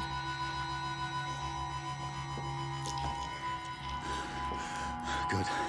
The stitches are holding. How's he doing? We're losing him. We've lost his pulse. He's dying, Doctor!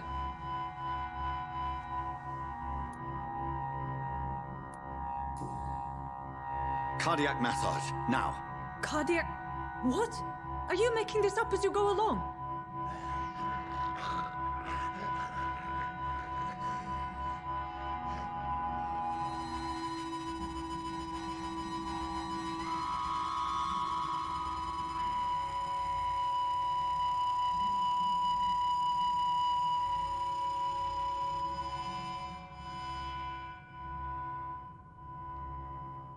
We've lost the pulse.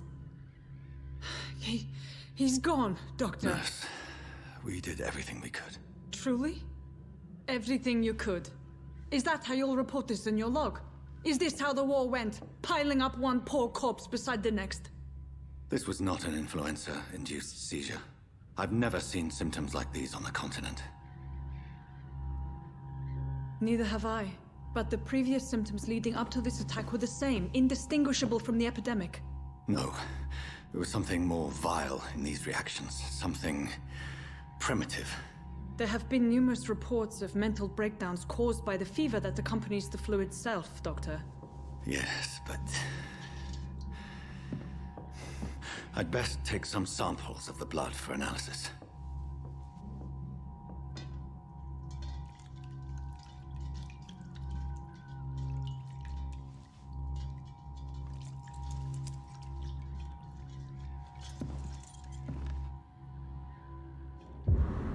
I doubt you're here to test my bedside manners.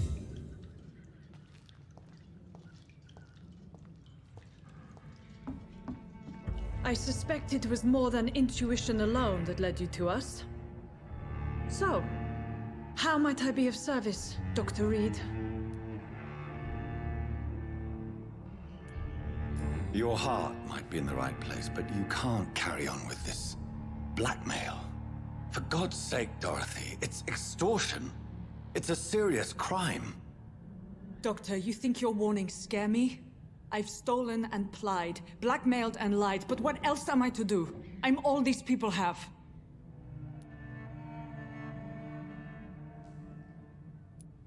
But why Lady Ashbury?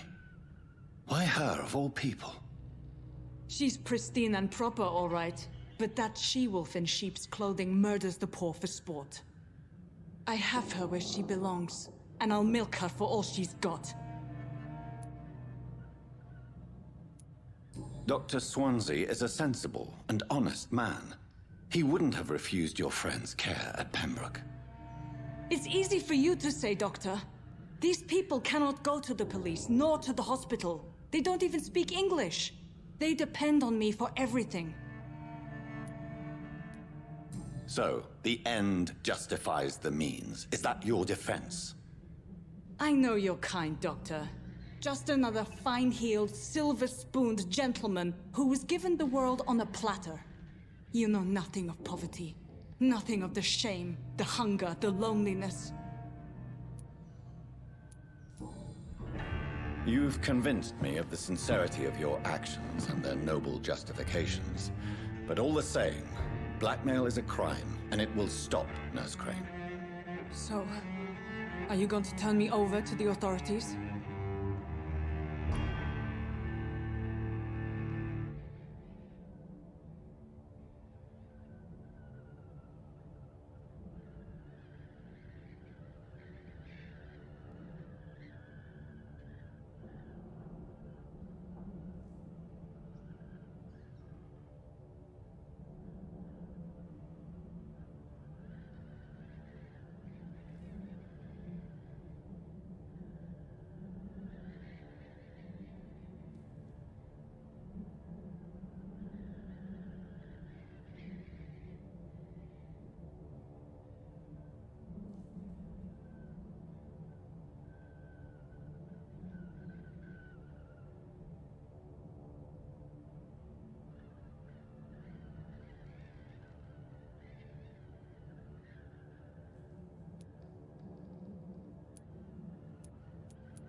No.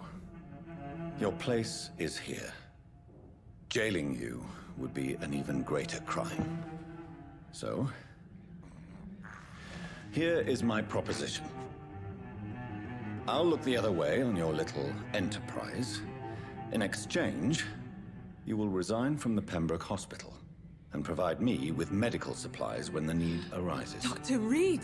That sounds like a business proposition. My accomplice, then? No, just a privileged client.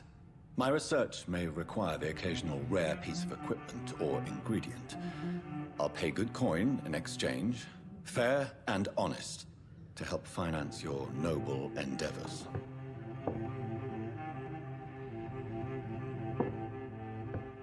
We have ourselves a deal, Doctor. Good customers are always welcome. Yes, Nurse Crane. We have a deal.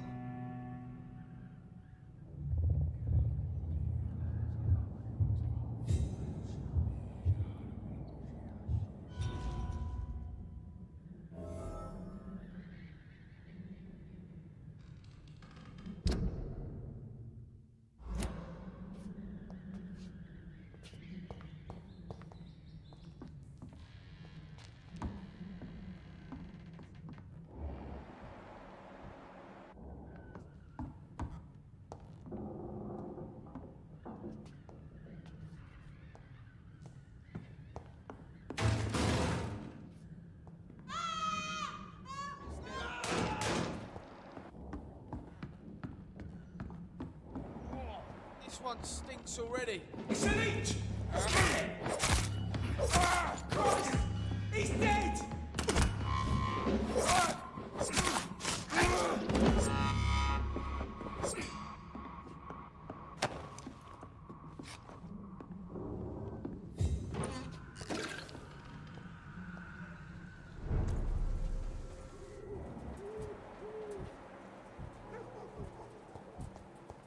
It ain't human! Kill it!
Hello, Mr. Petrescu. Hello, Dr. Reed. Come on in.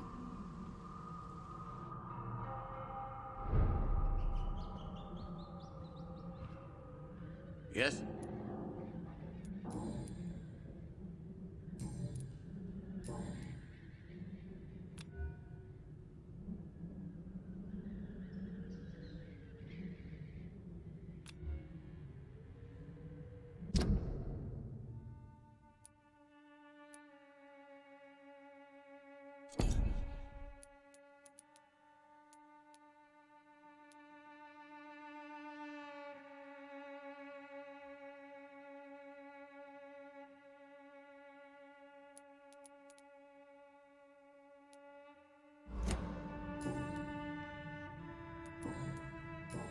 Goodbye, Mr. Petrescu.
Stupid!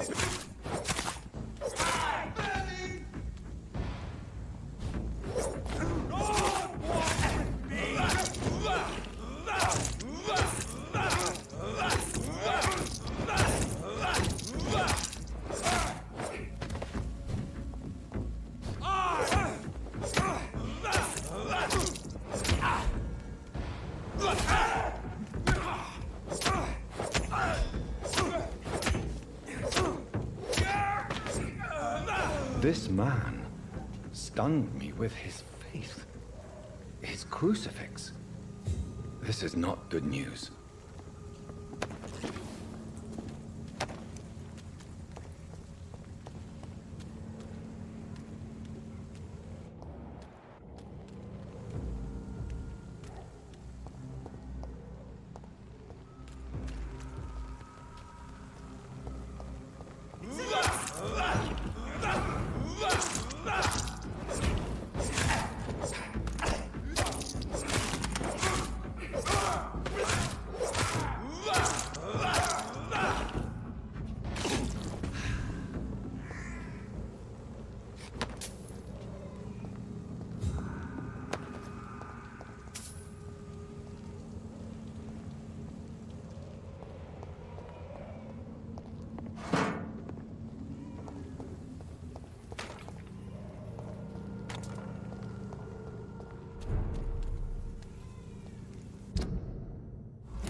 can't believe I'm doing this.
Human blood.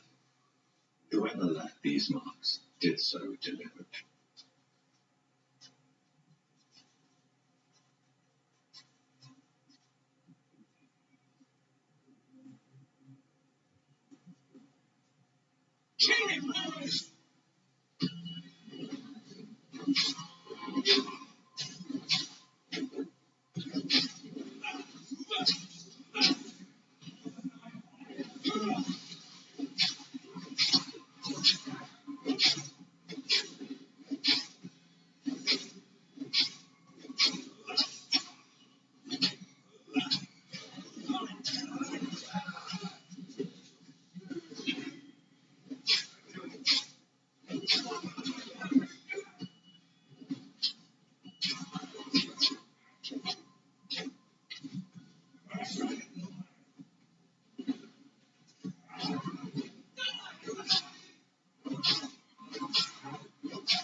I'm sure Albert would like to know if he's been accepted by the Wet Boys.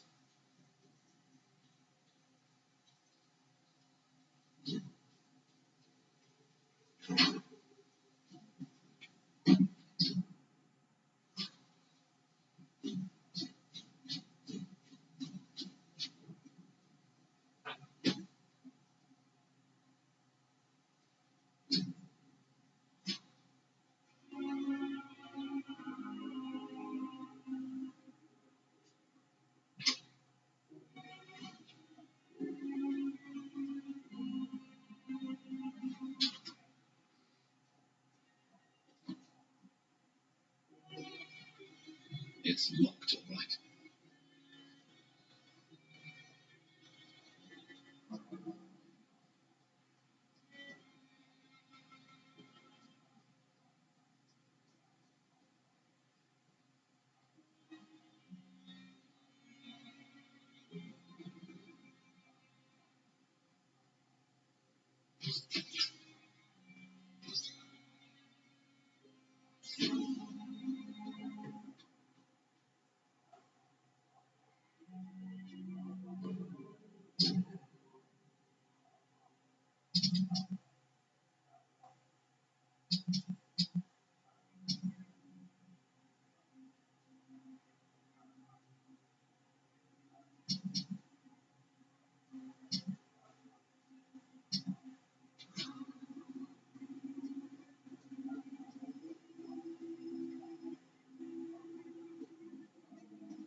I would ask you to avert your eyes, sir.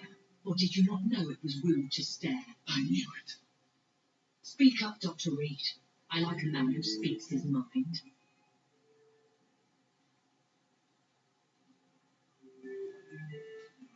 You killed him. He trusted you. And you killed him. Spare me your sarcasm, Jonathan. You are but newly born in this world.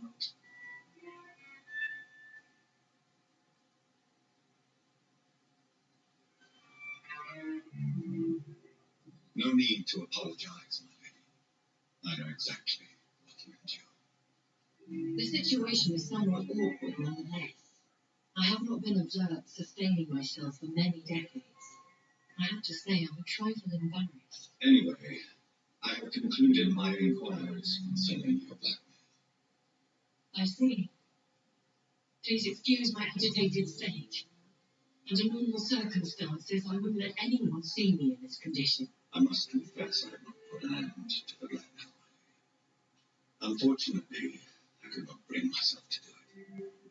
I'm so disappointed in you, Jonathan.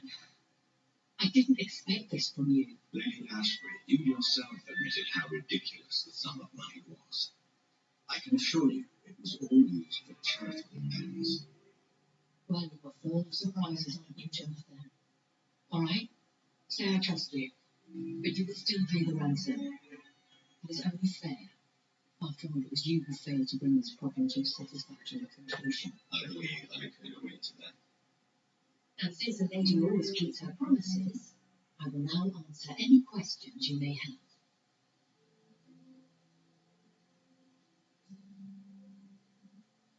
Are there many vampires here in London? Immortals are of a rare breed, and we often tend to hide, but you may occasionally meet some of us at night.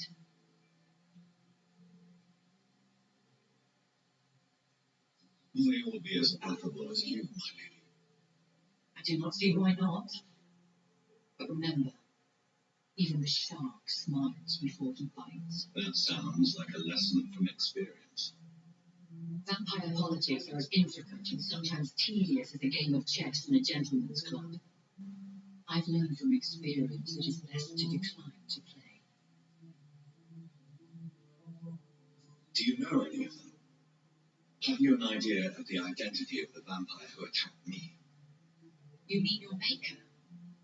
No, Jonathan, I have no clue. But I fear he or she is as careless as cruel to let you discover your new condition by yourself. What do you mean? Every now and then, you may discover an immortal in the deep of the night. But we are a rare and reclusive breed. Our progeny is almost never accidental. I've been away from London and England for 3 years. This isn't the city I remember. Things have gone from bad to worse here, Jonathan. I've lived in this city for a long time, and I've never seen it like this. What is it you fear? Fear has long since flown this form. But there is something malevolent circling us. I feel fear is merely waiting in the wings. The Spanish flu has hit London that bad. Yes, but it's not just that. I've heard things. Things I've not heard for a very, very long time. There were whispers in the shadows. Something far worse than the Spanish flu is here in the city. When I awoke, changed, I was chased and attacked by vampire hunters. Prepared and well trained. Though I can't be certain, more than likely it was the once glorious Guard of Priwen. You make them sound like some sort of cult. More society, and like all the best ones, a secret society. I thought them almost gone, but it seems they have been recruiting. Once glorious, but still dangerous. They have seen better days, but all fanatics are dangerous. You would be wise to stay clear. They have sworn to destroy our kind.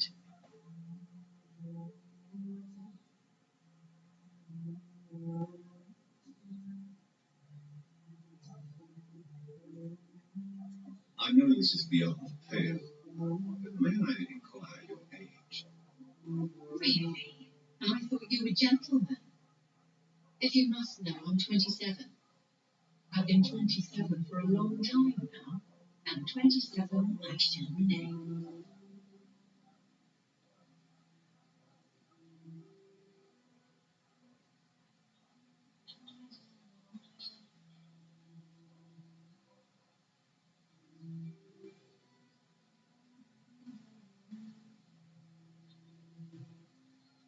And who bestowed upon you this eternal youth? My maker. He left this isle a long time ago.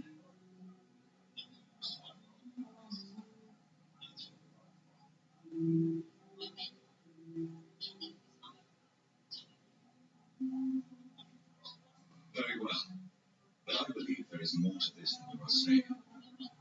A lady has to have some secrets. Very well. Why does Dr. Swansea allow you to feed on the patients of the hospital? Dr. Swansea is a good and compassionate man. He is trying to find a solution for our hunger. Until that happens, he is clever enough to understand that I only feed upon the dying.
And no one suspected you of the murders. As you well know, suspicion has recently fallen on me of killing for pleasure. But you have my word, Jonathan. I take no pleasure in taking a life. What do you know about this Brotherhood of St. Paul's Stole? The Brotherhood is well known amongst London vampire society. As long as our kind is discreet, and as long as they do not interfere, we have come to a mutual understanding.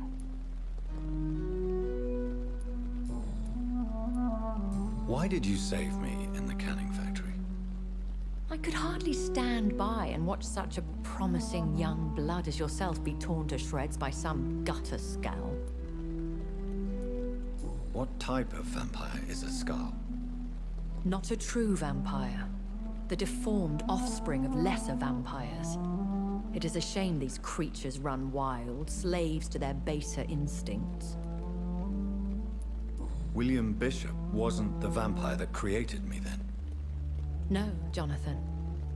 Whatever their strength and demeanor, Skulls are the progeny of careless vampires. It cannot be the other way round.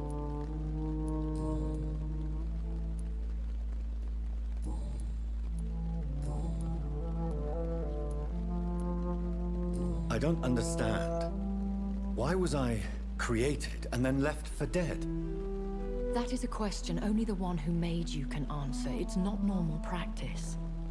I doubt even if you find him, he will answer you, considering how cruelly he treated you.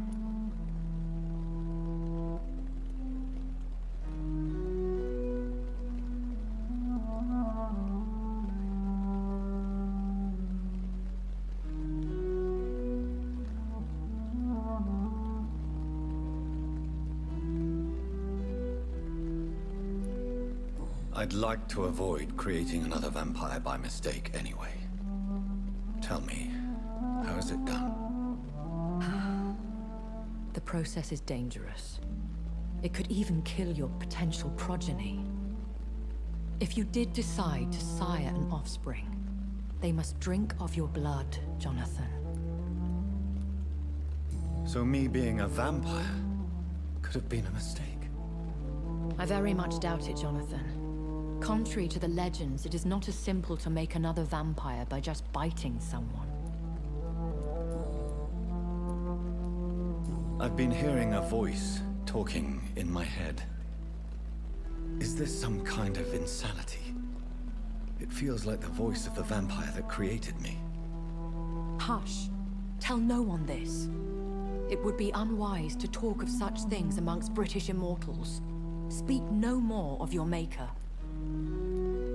Excuse my forwardness, but... are you my maker? Me? Goodness, no. Only a foolish immortal would create a progeny without taking precaution, and I'm no fool. How could this cause offense? Only the powerful immortals can mentally call to their progeny. No vampire or hunter will sleep easy, knowing that an unidentified elder is stalking the streets of London. A vampire? Is that what I am? What we are? Such a crude word, defined by penny dreadfuls and drunken hacks. No. You are now an Ekon, and that you shall remain. So we are Ekons. How can I identify us amongst other vampires? How to put it? All Ekon are vampires. But all vampires are not Ekon. We are but a branch of the immortal tree. Are you an Ekon too? Yes, I am. We are the closest thing to what man refers to as vampires. Forget what you think you know about us.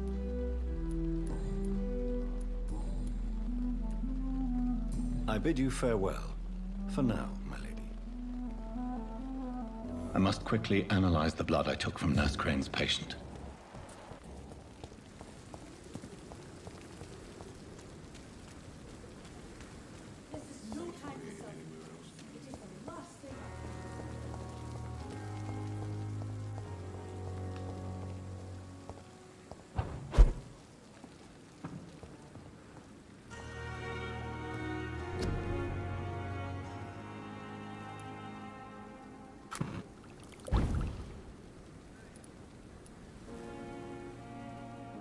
Razvan Vasily was infected by Spanish flu, but also has the highly unstable blood of the Scowls. Is the London vampire epidemic transmitted through the flu? I should talk to Dr. Swansea about it.